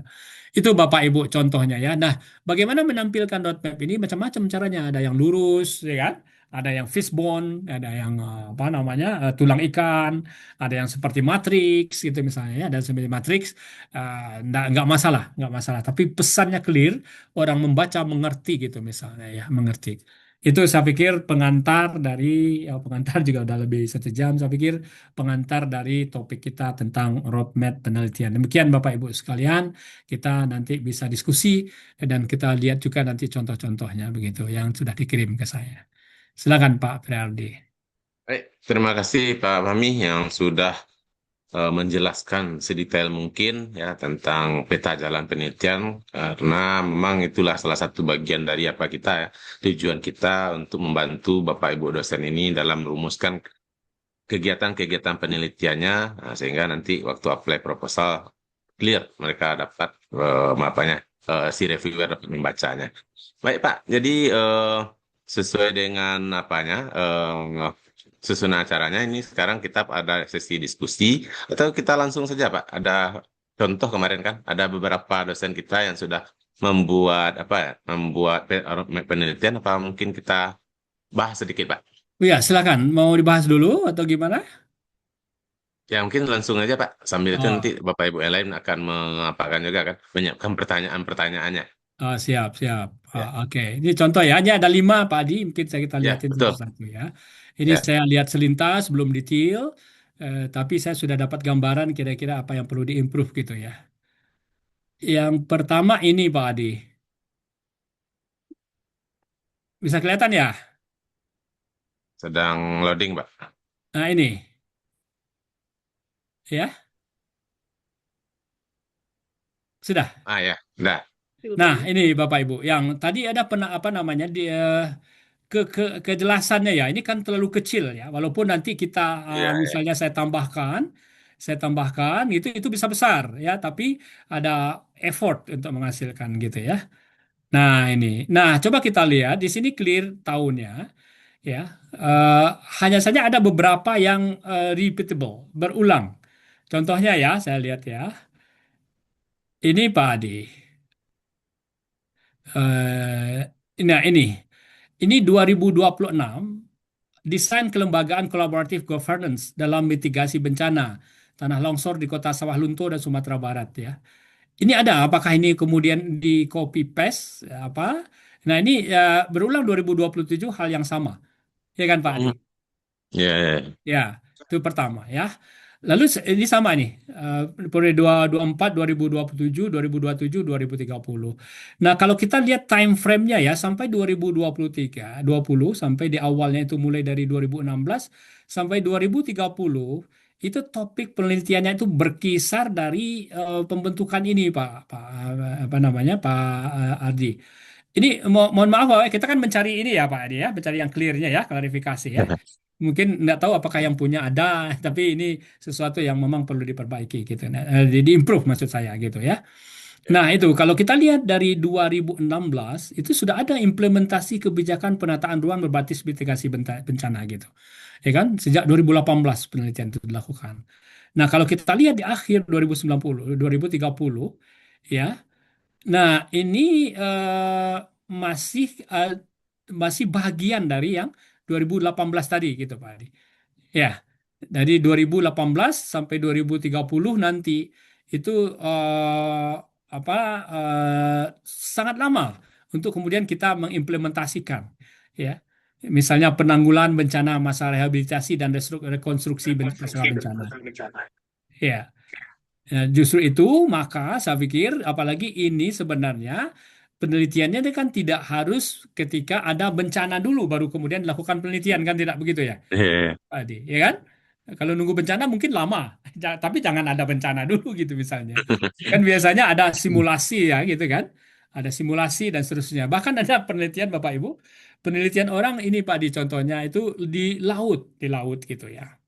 Di laut dia penelitian di laut. Nah, bahkan ada peneliti kita undang pernah ke ITB itu di Thailand, dari Thailand dia meneliti lingkungan laut. Itu dibuat miniatur laut Pak Adi, miniatur Hmm. laut. Itu sponsnya ada di sana, salinitasnya itu sama gitu loh. Dibuat ya mungkin mungkin hanya tidak sampai 1 hektar gitu misalnya, beberapa ribu meter saja dibuat situ. Situ sama ekosistem lautnya itu bisa dibuat seperti itu gitu loh Pak Adi. Ya, ya. Nah ini yang kalau saya lihat, kalau ini coba coba lihat di 2024. Ini nggak apa-apa ya, Bapak Ibu. Mohon maaf sekali lagi karena kita lihat contohnya ya, kan bisa diimprove nanti. Ini model tata kelola kolaboratif dalam penanggulangan bencana pariwisata pada penelitian fundamental. Ya, nah. Nah, di awal itu sebenarnya ada, tapi dengan pendanaan yang lain juga gitu, model tata kelola gitu ya. Sebentar, tuh lihat ya. Nah, ini tata kelola pendidikan bencana di daerah. Yang ini kalau menurut view saya, POV saya, itu sebenarnya sesuatu yang bisa dikerjakan secara paralel gitu, Pak Adi. Ya, Hmm. ini juga collaborative government dalam penanggulangan COVID-19. Ya, ini memang tujuannya itu adalah untuk menyampaikan apa saja penelitian yang dilakukan gitu ya. Tapi memang bagus kalau kita be spesifik untuk topik itu. Untuk topik itu, misalnya apa namanya bencana diakibatkan oleh eh, apa mekanik misalnya tektonik dan seterusnya atau mungkin ya karena tadi COVID. Nah, karena yang ini 2020 sebenarnya berbeda dengan mitigasi bencana yang ini kan. Termasuk juga meningkatan ke penanggulangan bencana untuk pariwisata misalnya. Itu Pak Adi untuk yang ini ya. Tapi yang pertama, kalau bisa eh, dia bisa lebih mudah dilihat, lebih mudah dilihat gitu. Ya, kalau kita lihat nih 2026 tahunnya juga, nanti output di bawahnya juga tidak perlu judul saya pikir ya. Ini outputnya ya. Ya, ini kan lengkap itulah membuat dia itu semakin banyak info yang dimasukkan ke dalam ya. Kalau Bapak Ibu Hmm. mungkin men-convince orang untuk melihatnya itu mungkin dibuat listnya itu di bawahnya, bukan di fishbone-nya ya. Di fishbone-nya. Misalnya di sini 2025 ada proceeding Scopus ya kan. Ini ada dua nih digabung aja. Saya 2025, 2025, 2005 kan empat ini kan. Empat, lah itu dibuat proceeding Scopus ada beberapa Q3 dan seterusnya gitu misalnya. Agar nanti fishbone-nya itu mudah dilihat ya. Nah, ini kan juga lengkap sekali ini dibuat tahun 2025 apa hasilnya gitu. Ya, hasilnya ini ya. Sehingga membuat tampilannya itu terlalu besar, terlalu kecil kalau dilihat harus di zoom out gitu ya, di zoom zoom in apa zoom out ini ya. Nah, itu beberapa hal Pak Adi ya. Pertama lamanya, terus kemudian alignment risetnya gitu. Lalu kemudian outputnya ya. TKT-nya juga harus belum ada di sini ya, tingkat Ya, kesiapan ya. teknologinya. Jadi flow-nya gitu. Jadi kan bahasanya adalah kita mengalir ya, mengalir dari satu tempat ke tempat lain gitu. Nanti nggak sampai-sampai kita di Bukit Tinggi Pak, diulang lagi yang gitu gitu kan. Eh? Ulang Ya, lagi ya. yang gitu. Nggak sampai Bukit Tinggi, masih tetap di mungkin di Pariaman aja nyampenya gitu misalnya. Itu yang Mungkin pertama Pak Adi. komen sedikit juga Pak untuk apa Silakan. ini. Nah, Oh, untuk timeline atau waktu ini memang harus kita buat dari awal itu atau cukup garis-garis besarnya saja kalau oh garis normalnya besar ya. aja nggak apa-apa. Tapi Oh, garis besar jelas ya. kita, misalnya periode 2019 itu apa gitu misalnya. Tapi kalau Hmm, time frame ini saya lihat memang Pak Ali, kalau yang begini kan tidak perlu 15 tahun ya, gitu ya. Memang kan apalagi ini kan risetnya tidak eksperimental di lab gitu ya. Pengembangan ya, model gitu ya. Bisa pakai platform apa namanya? Pakai bantuan sistem gitu ya Pak dia. ya, Nah, ini misalnya desain kebijakan inovatif untuk penguatan tata kelola sekolah cerdas bencana misalnya ya gitu ya.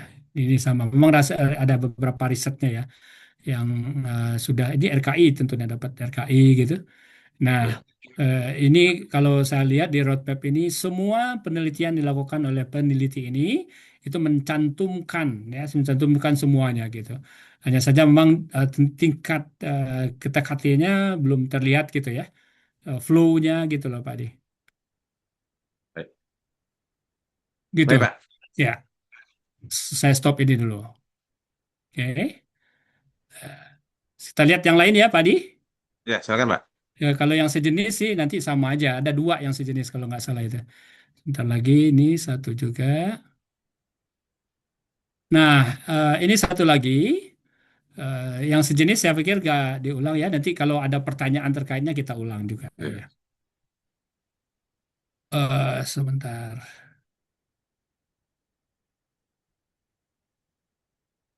Nah, ini kan blind ya. Oh, ada nama lagi di sini, Pak. Harusnya nggak ada nama, Pak Adi. Nah, ini roadmap-nya Pak Di. Ada panah di sini, tapi panah itu kadangkala tidak ini Pak Di. Kalau panah ini kan misalnya kalau aktivitas aktivitas terus gitu loh panahnya kan. Kalau ini ya ini ada aktivitas tapi juga ada alurnya ya, flow-nya itu. Itu ada luaran target outcome-nya di sini panahnya terus gitu misalnya. Ya kan?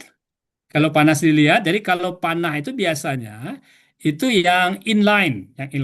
Nah, ini penelitian yang telah dilakukan misalnya ini ya. Lalu kemudian ada optimasi dan kalau ini alur penelitiannya ya itu bisa kelihatan gitu. Tapi terakhir targetnya itu pun juga menjadi target akhirnya. Kalau ini kan bukan aktivitas, ini targetnya misalnya. Target ini harusnya sebaiknya itu ada pada setiap tahapan itu. Tahun 2026 itu targetnya apa saja? Deteksi sapi itu apa hasilnya gitu ya sebelah kanan ini. Ini udah sernya udah kelihatan Pak Di?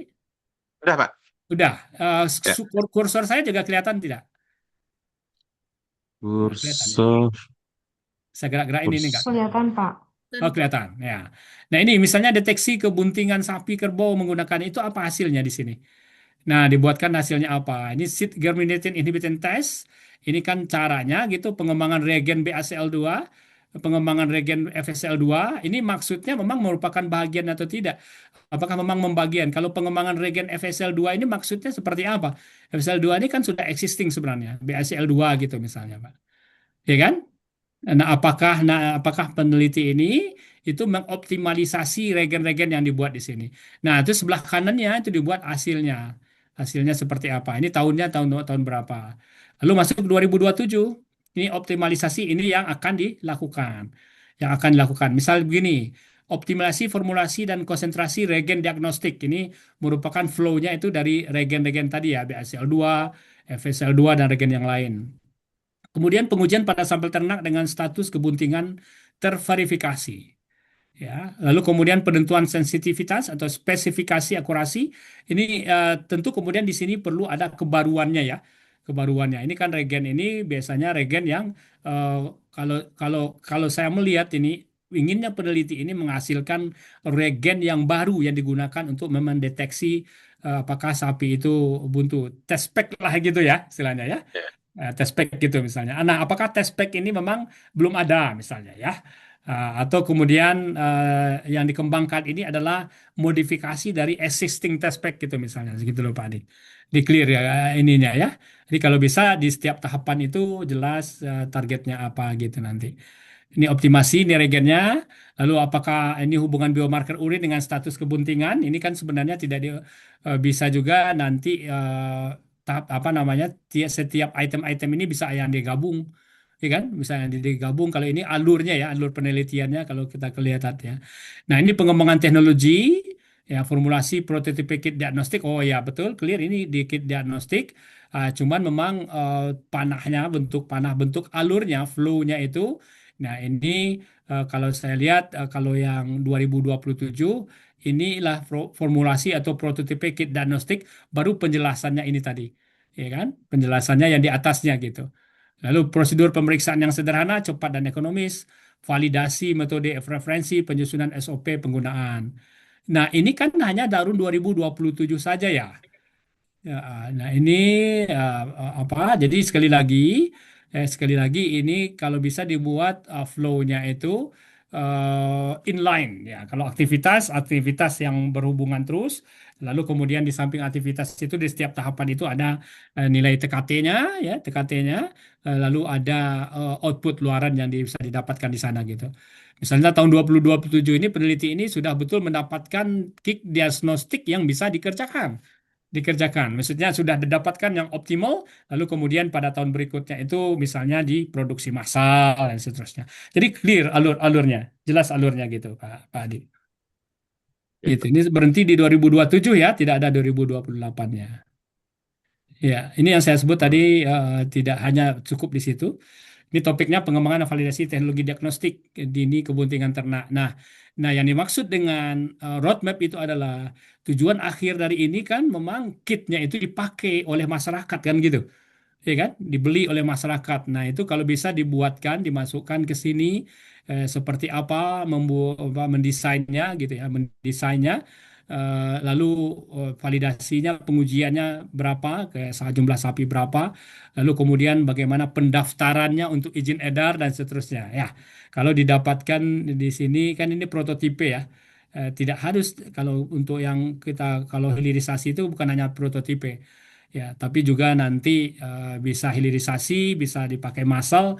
Itu kan ada bagaimana cara memindahkan atau menkonversi dari prototipe skala lab ke skala prototipe, kemudian ke skala industri. Nah, kalau flow-nya bagus, itu baik sekali, Bapak Ibu. Ya, kalau kit ini saya pikir ini bisa cepat ini ya. Kalau tidak salah ya, apabila yang tahun 2027 ini kan sebenarnya tahun pertamanya sudah ada penelitian yang telah dilakukannya ya, tapi tidak tahu Ya. tahun berapa ini.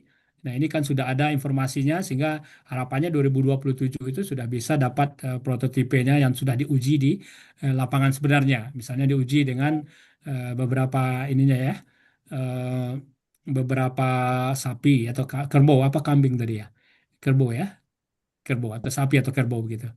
Itu Pak Adi selintas informasi saya, nanti kalau ada pertanyaan bisa kita lebih jawab lagi gitu. Ya, Itu Pak. yang kedua ya Pak Adi ya. Ya. Yang ketiga kalau yang ininya sebentar. Saya lihat, saya cari dulu yang kalau yang fishbone method itu hampir sama tadi dengan yang pertama, fishbone tadi. Sebentar. Oh, ini stop dulu sharingnya ya.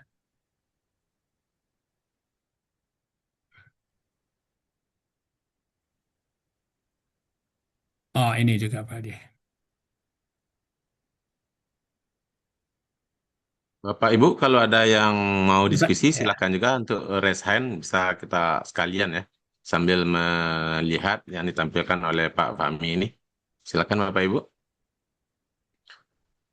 Nah, ini juga Pak Adi bisa. Ya, ya Pak, Ya. sudah muncul Pak. Nah, ini juga lama sekali waktunya, time frame-nya Pak Adi. 2010 mulai kan, sampai Ya, ya. 2030 gitu. Nah, kalau bisa Bapak Ibu yang mengusulkan ini di breakdown betul, tidak harus sampai 2010. Misalnya 2015 ini 5 tahun sebelumnya ini apa yang sudah kita kerjakan hasilnya gitu.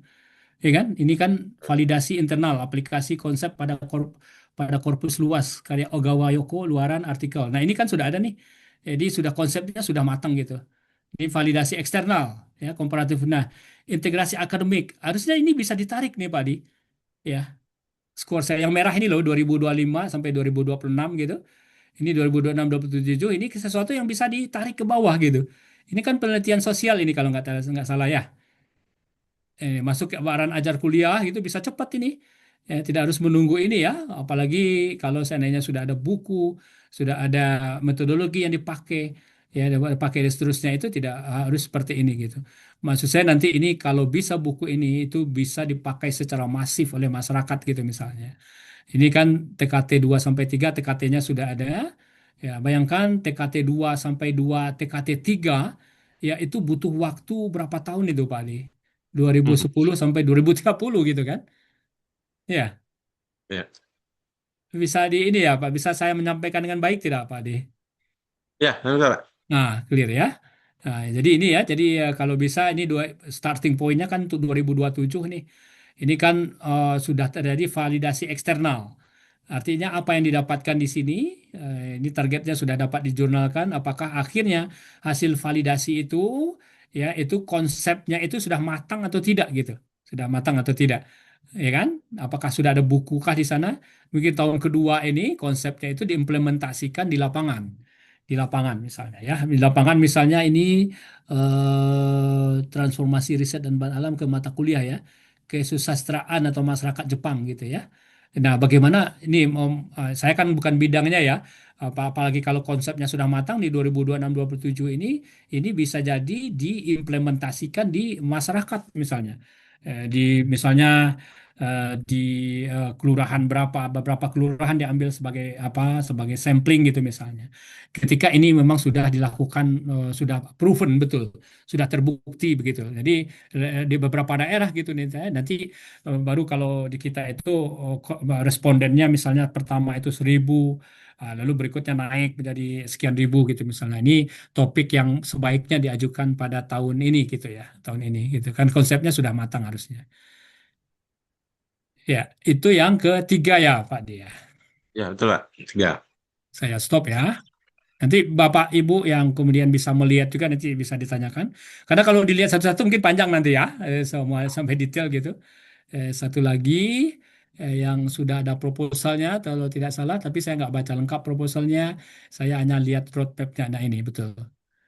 Nah ini sudah ada pengembangan prototipe teknologi berbasis sorghum gambir. Nah ini juga menarik ini. Dilihat roadmap-nya ya, karena kita hanya roadmap gitu. Nah ini Pak Adi. Ini juga lama, 2009 sampai 2027.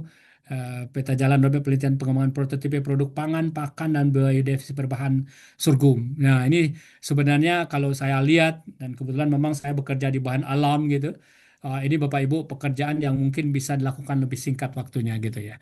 Coba kita lihat Bapak Ibu yang ini kan 2026 kita sekarang ya. Ini prototipe terintegrasi sorghum gambir sebagai produk pangan sehat pakan. Nah, tentu kemudian belum penelitian muncul Pak Fahmi. belum muncul. Oh, Belum. sorry sorry sorry. Oh, belum saya share ternyata.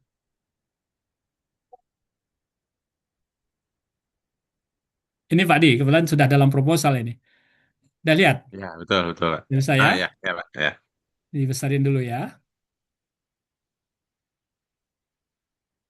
Nah, nah ini juga cukup lama saya pikir ya. Ini kapan TKT 78-nya kan juga belum jelas ini Pak Adi ya. Bayangkan 2028 sejak 2012 baru output pada 2028 2031-nya itu prototipe masih ya. sorghum. Kalau pengalaman saya Bapak Ibu sudah confident saja kalau memang hasil penelitian sebelumnya itu udah dipakai oleh masyarakat gitu loh.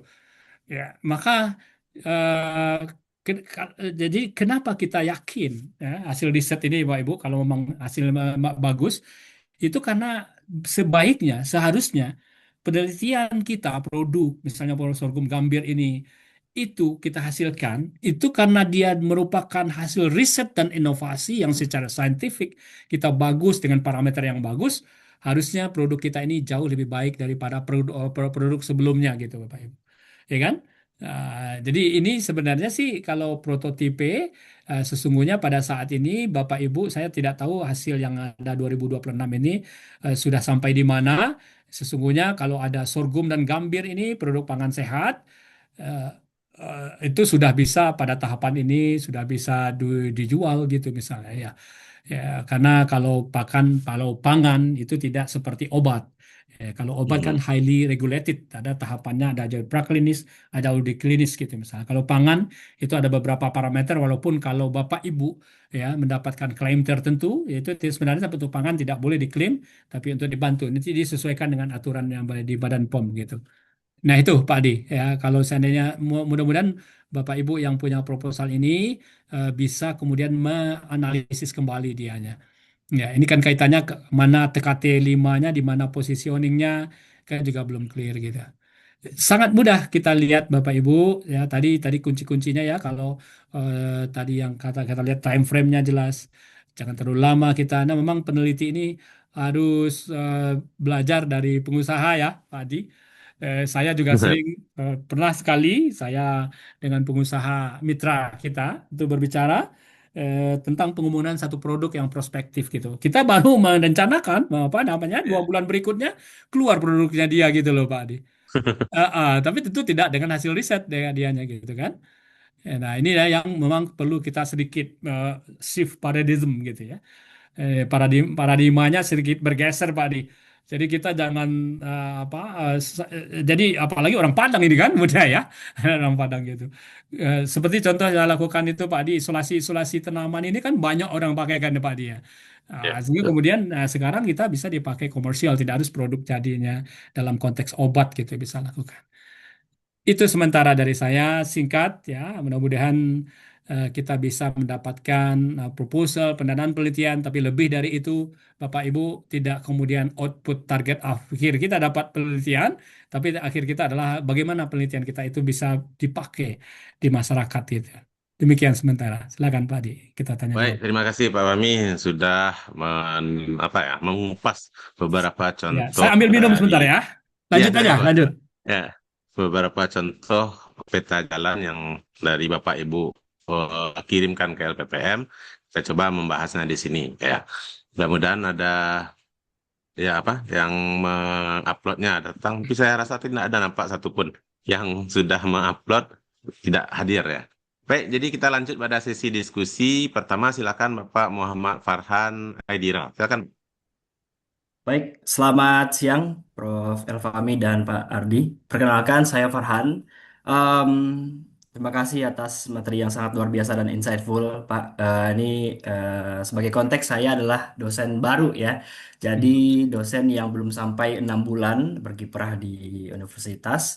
Dan dari pembahasan yang beberapa contoh yang sudah dibahas oleh Prof. Fahmi tadi, itu memang mungkin konteksnya kepada dosen-dosen yang sudah memiliki track record riset gitu.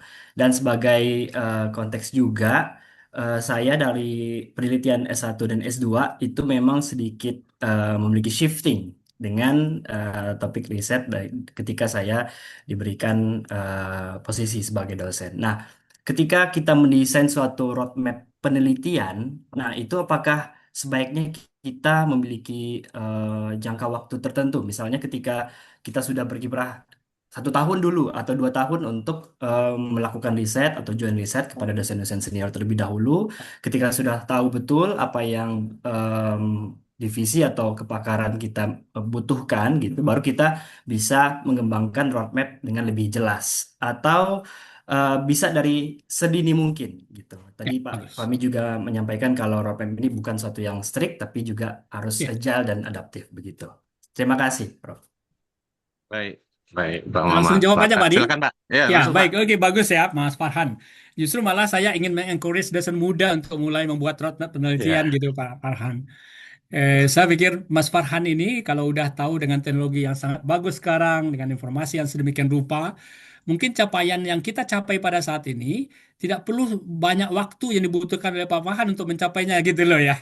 Ya, jadi Pak Farhan sudah mulai dari awal. Kita ini terlambat kesadarannya gitu misalnya dari bahasa saya ya, bahasa saya gitu. Harusnya Mas Farhan sudah mulai. Ya tentu, tentu ya sangat mungkin Mas Farhan bisa bisa di ditandem dengan para senior biasanya gitu loh, ya kan? Misalnya mengerjakan. Tapi di situ Pak Mas Farhan sudah mulai arahan saya begini. Bahkan mungkin apakah arahan Pak Farhan itu bisa melanjutkan seniornya tuh nggak masalah gitu loh Bang Mas Farhan, ya kan? Nah, di saat ini juga Mas Farhan sudah mulai membangun apa yang kita sebut dengan ekosistem risetnya gitu. Bisa nyantol dengan seniornya, ya kan? Tapi jangan lepas dengan senior gitu loh. Saya tadi di akhir buat multidisiplin gitu. Tapi saatlah Pak Mas Farhan mendapatkan beberapa insight yang baru-baru gitu misalnya kan ya, perkembangan teknologi yang baru, ya jangan terlalu inferior juga muda-muda ini gitu kan ya. Saya muda, kadang kala saya bilang kita terlalu terlambat mendefinisikan umur gitu loh Pak Ardi, ya kan? Saya mikir Ya, belum ya. muda lagi, padahal rambutnya ada putih gitu misalnya kan ya. Padahal di tempat lain ya ada apa namanya orang 30 udah punya peran besar dia gitu kan, 30 umurnya Ya, udah ya. punya peran besar. Terus kemudian ke Muhammad Al-Fatih umur 17 tahun menaklukkan ini kan, menaklukkan Konstantinopel. Kita Novel. masih ragu-ragu juga mau bikin roadmap riset gitu loh, menentukan apa lagi gitu loh ya Mas Farhan ya. Ini sorry nih, saya ingin mengencourage anak-anak muda tentunya gitu tentu ya. Saya punya asosiasi sebagai ketua asosiasi, terus saya dorong be professor under 40 Mas Farhan. Di bawah 40. Umur Mas Farhan berapa sekarang?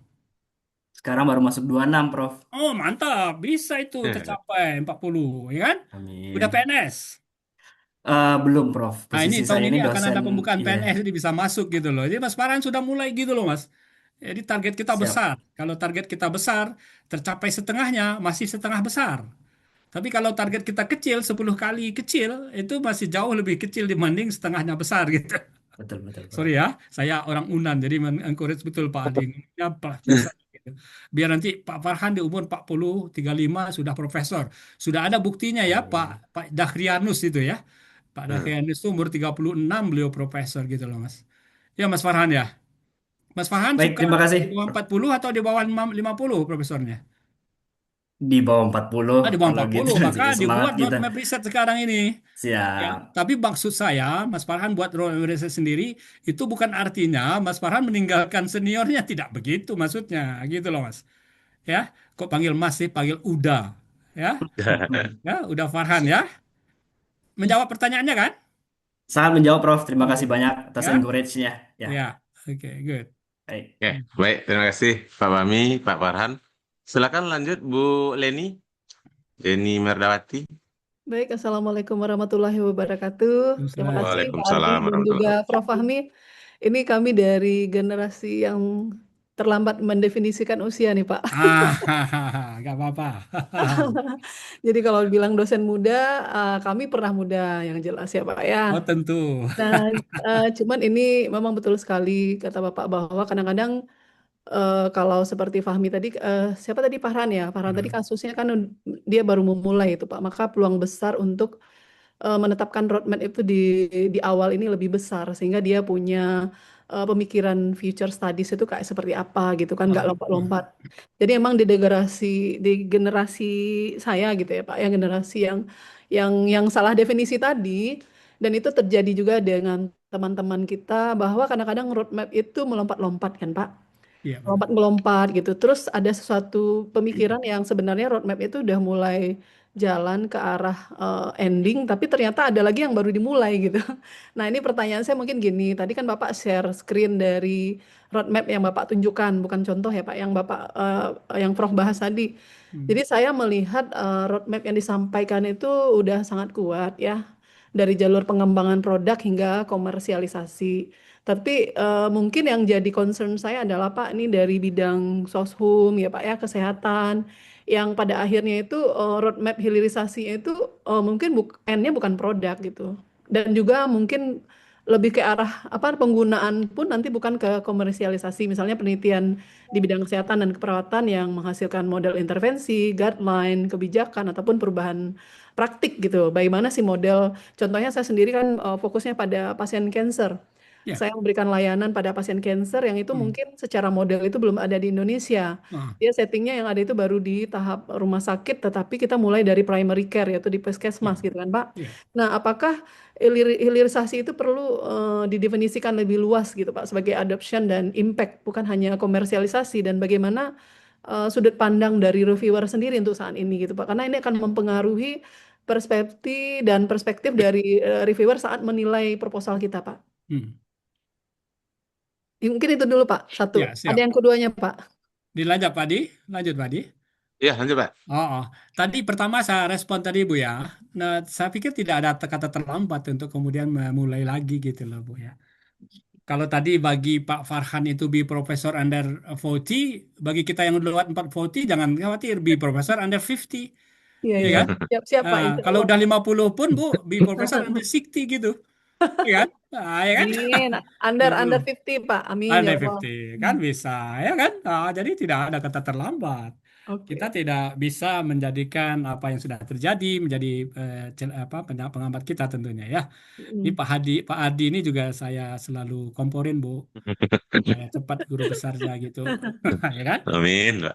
Nah, ketika tanda kutip bukan kesadaran, bukan berarti kita tidak sadar sebelumnya ya. Kesadaran kita udah mulai sekarang itu.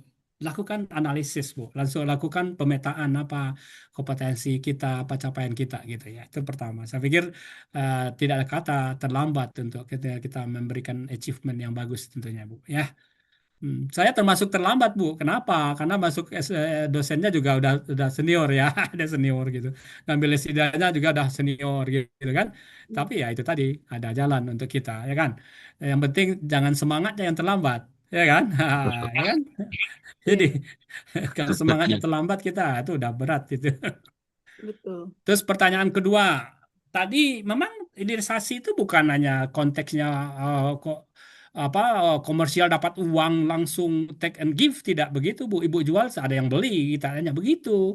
Tapi ada yang tangible, ada yang intangible gitu loh Bu.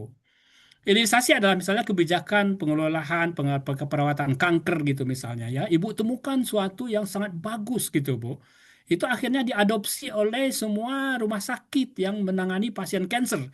Dan itu membuat pasien kanker lebih nyaman. Itu membuat treatment kanker lebih bagus. Itu membuat kemudian pasien kanker bisa lebih cepat gitu sembuhnya. Bukan hanya ibu ya, tapi dokternya juga dan seterusnya bidang itu gitu. Mhm. Itu sebuah hasil yang hilir, sangat hilir sekali Bu.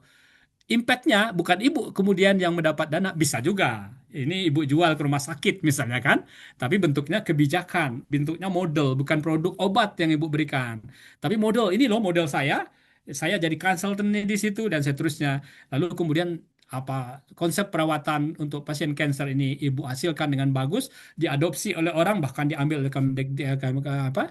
Wah ibu luar biasa mendapatkan hasil yang sangat bagus. Itu yang dimaksud dengan hilir Bu Leni. Saya juga pernah ada teman itu loh Pak Adi di farmakoepidemiologi misalnya ya.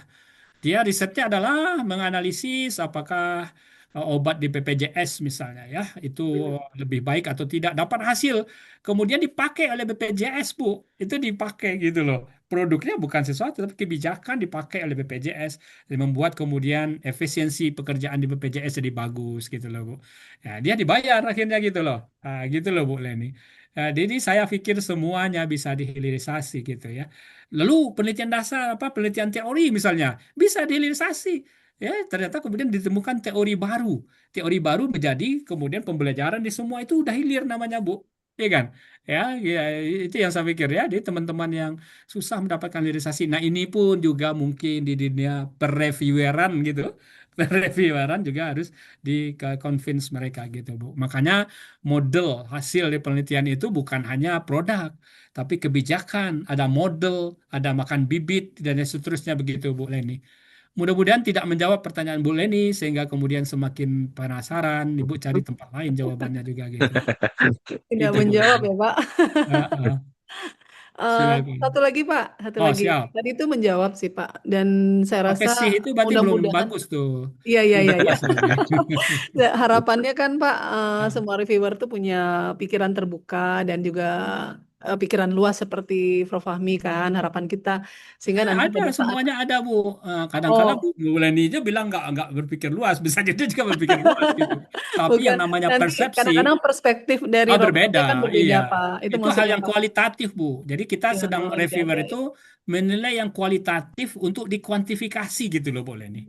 Oke, Ya, oke. pokoknya Bu Yeni jangan berpikir di mata reviewer. Bu Leni memikir kita, saya juga Proposal saya memikir ya. saya berikan yang terbaik gitu loh, Oke, gitu oke, loh. siap-siap Pak. Ya, kalau nggak dapat, nggak lolos, ulang lagi, ya kan? Ulang lagi, Ya, ya ya, ya, kan? oke. Siap Pak, Ah. siap.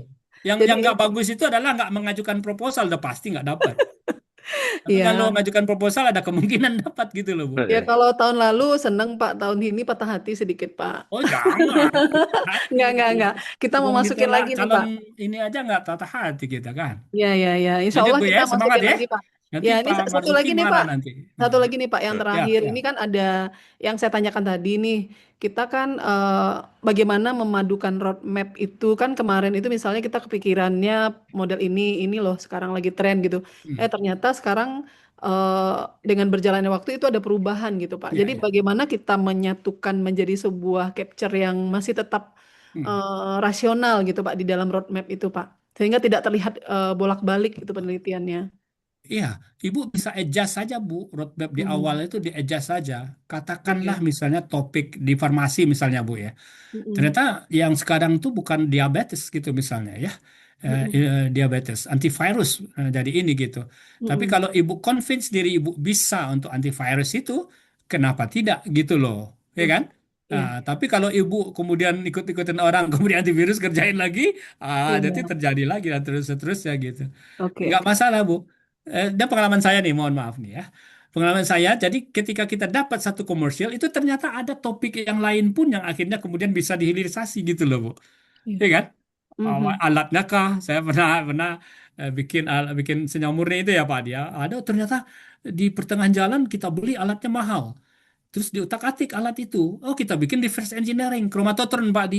Kita Ya, bikin betul. kromatotron bahkan lebih baik dibanding produk impor gitu loh, Bu. Harganya setengahnya misalnya. Nah, Mhm. disitulah yang kita sebut dengan innovate gitu, Bu. Ya, ya, inovasi. Inovasi berpikir kita. Mhm. Kita malah berpikir jangan terlalu ini, coba belajar sama orang India, Bu. Orang Cina. Cina itu di Amerika ada ChatGPT, keluarlah dia DeepSeek. Gitu Mhm. kan? Ya. Iya, betul. Terus kemudian dia nggak pakai Zoom Bu. Saya ke Cina beberapa bulan yang lalu nggak bisa Zoom saya, ya Betul, Pak. kecuali Nggak bisa kalau dibuka, Pak. nggak bisa Nggak bisa. kecuali pakai tethering saya yang beli ini dari Bener, sini bener banget, Pak. nggak WeChat. bisa Bu. Dia Oh, punya kenapa WeChat. Indonesia nggak punya itu? Ya, betul. Ya, ya harus didorongin anak-anak muda. Farhan lagi apalagi kata dia kan. Ya, Nah, betul. Farhan baru enam mulai. Pak Adi aja digembos terus ini. Dia kok digembos, digempur gitu kan? Digembos jadi bocor nanti. Oke, Prof. Terima kasih, Prof. Sama Bu Ya Leni ya, sukses Allah. Bu Leni ya. Buat proposal Ya. berapa proposal? Oh, saya mau bikin proposal sesuai dengan eligible-nya, Pak. Oh iya, enggak, jangan gitu. Kalau Bima dapat semuanya kan, Pak. Masukin. Ibu Biasanya saya bikin siapkan bahan PTM, kemudian proposal aja riset gitu. terapan, Pak. Riset Oh, terapan. keren, keren, keren. Kemarin Ya. saya bikin riset terapan sama PTM. Oh, bagus. Ya, tapi kemarin tuh ya itulah Pak.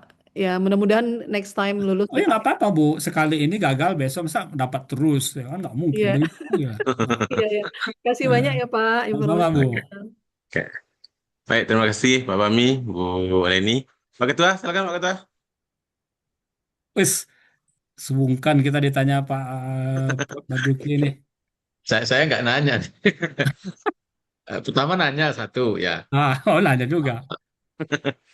apakah aib ya atau atau masalah gitu ya?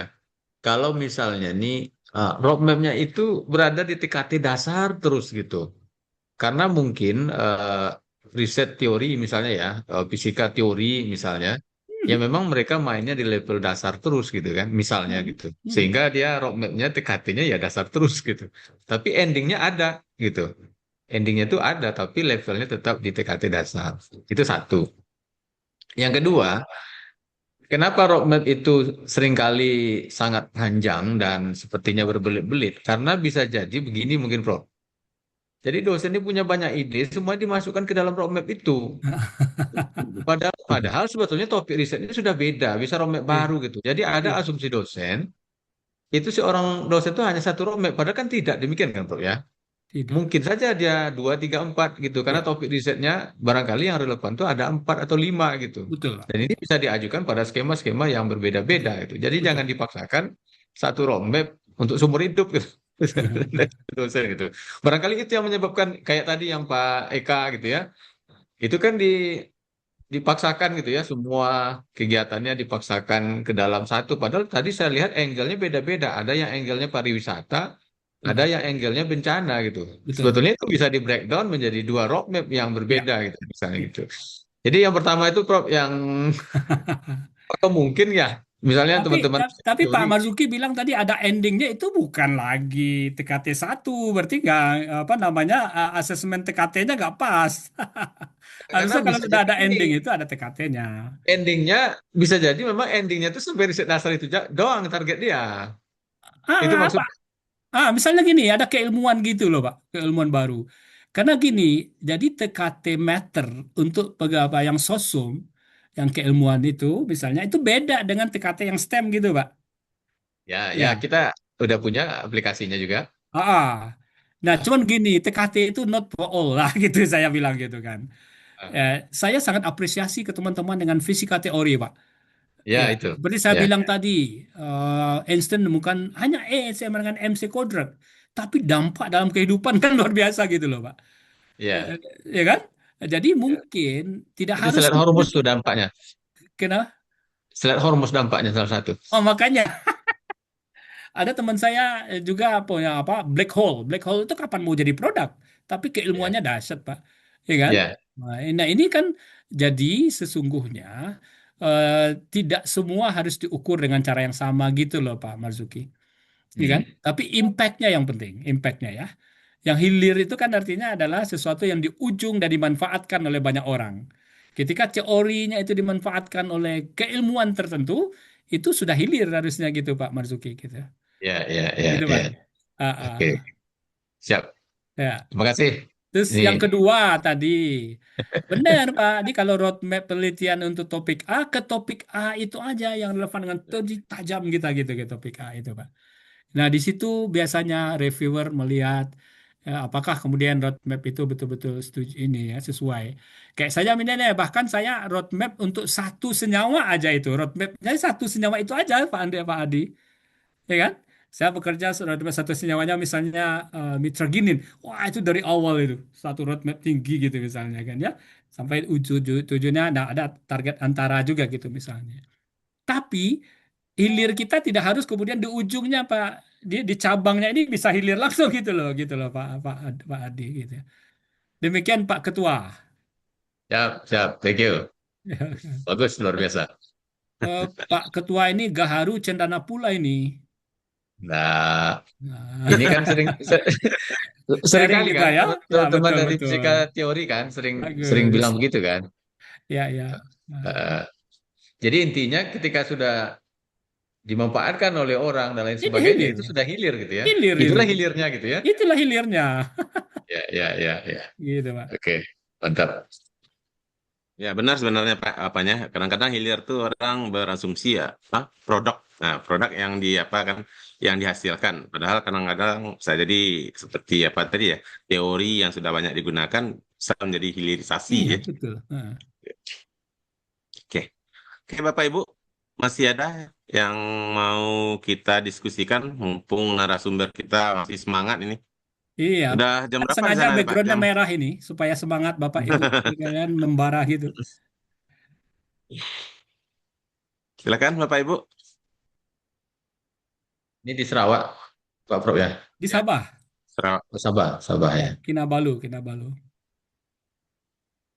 Baik. Saya minggu lalu dari Brunei masih baru Oh ya dekat itu, dekat ya. di Betul. bawahnya ya dari Sarawak. Baik, kalau nggak ada mungkin bisa kita tutup, Pak Adi. Ya cukup kayaknya Pak Ketua. Mungkin Ya. terakhir dari kata penutup Pak Ketua. Silakan Pak Ketua. Baik, sebelumnya terima kasih Prof. Fahmi ya yang sudah memberikan pencerahan ya dan recharge juga sebetulnya bagi kita ya walaupun di sini juga banyak reviewer nih sebetulnya.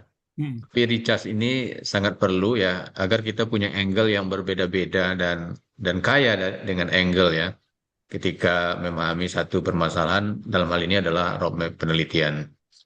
Jadi mari Bapak Ibu kita siapkan roadmap kita sebaik-baiknya dan tadi seperti yang disarankan oleh narasumber ya oleh Prof. Fahmi, kalau Bapak Ibu sudah punya roadmap kira-kira kandidat roadmap itu bagus sekali kalau didiskusikan dengan teman-teman di grup risetnya ya.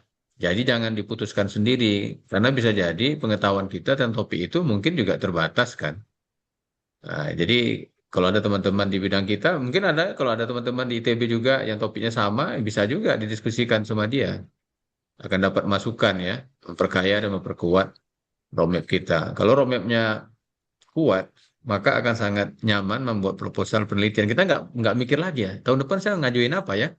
Karena roadmapnya udah jelas tahun depan saya mau ngapain gitu kan. Nah, tapi kalau nggak jelas roadmapnya, tiap open call proposal Bima pusing sendiri ya. Apa ya ide tahun depan ya gitu kan. Karena memang roadmapnya belum belum belum maksimal gitu. Jadi sekali lagi terima kasih Prof. Fahmi. Saya ucapkan terima kasih juga kepada Bapak Ibu yang sudah bergabung. Mari kita siapkan eh, roadmap kita sebaik-baiknya dan untuk minggu depan kita akan lanjut dengan webinar series kedua dengan Bu Okit dahulu agar Bapak Ibu punya waktu menyiapkan proposal penelitiannya maka kita majukan yang pengabdian dulu. Sekali lagi terima kasih Prof. Fahmi dari saya Ya, sama-sama. Mohon cukupkan. maaf ya, bahasanya agak semangat gitu. Sorry.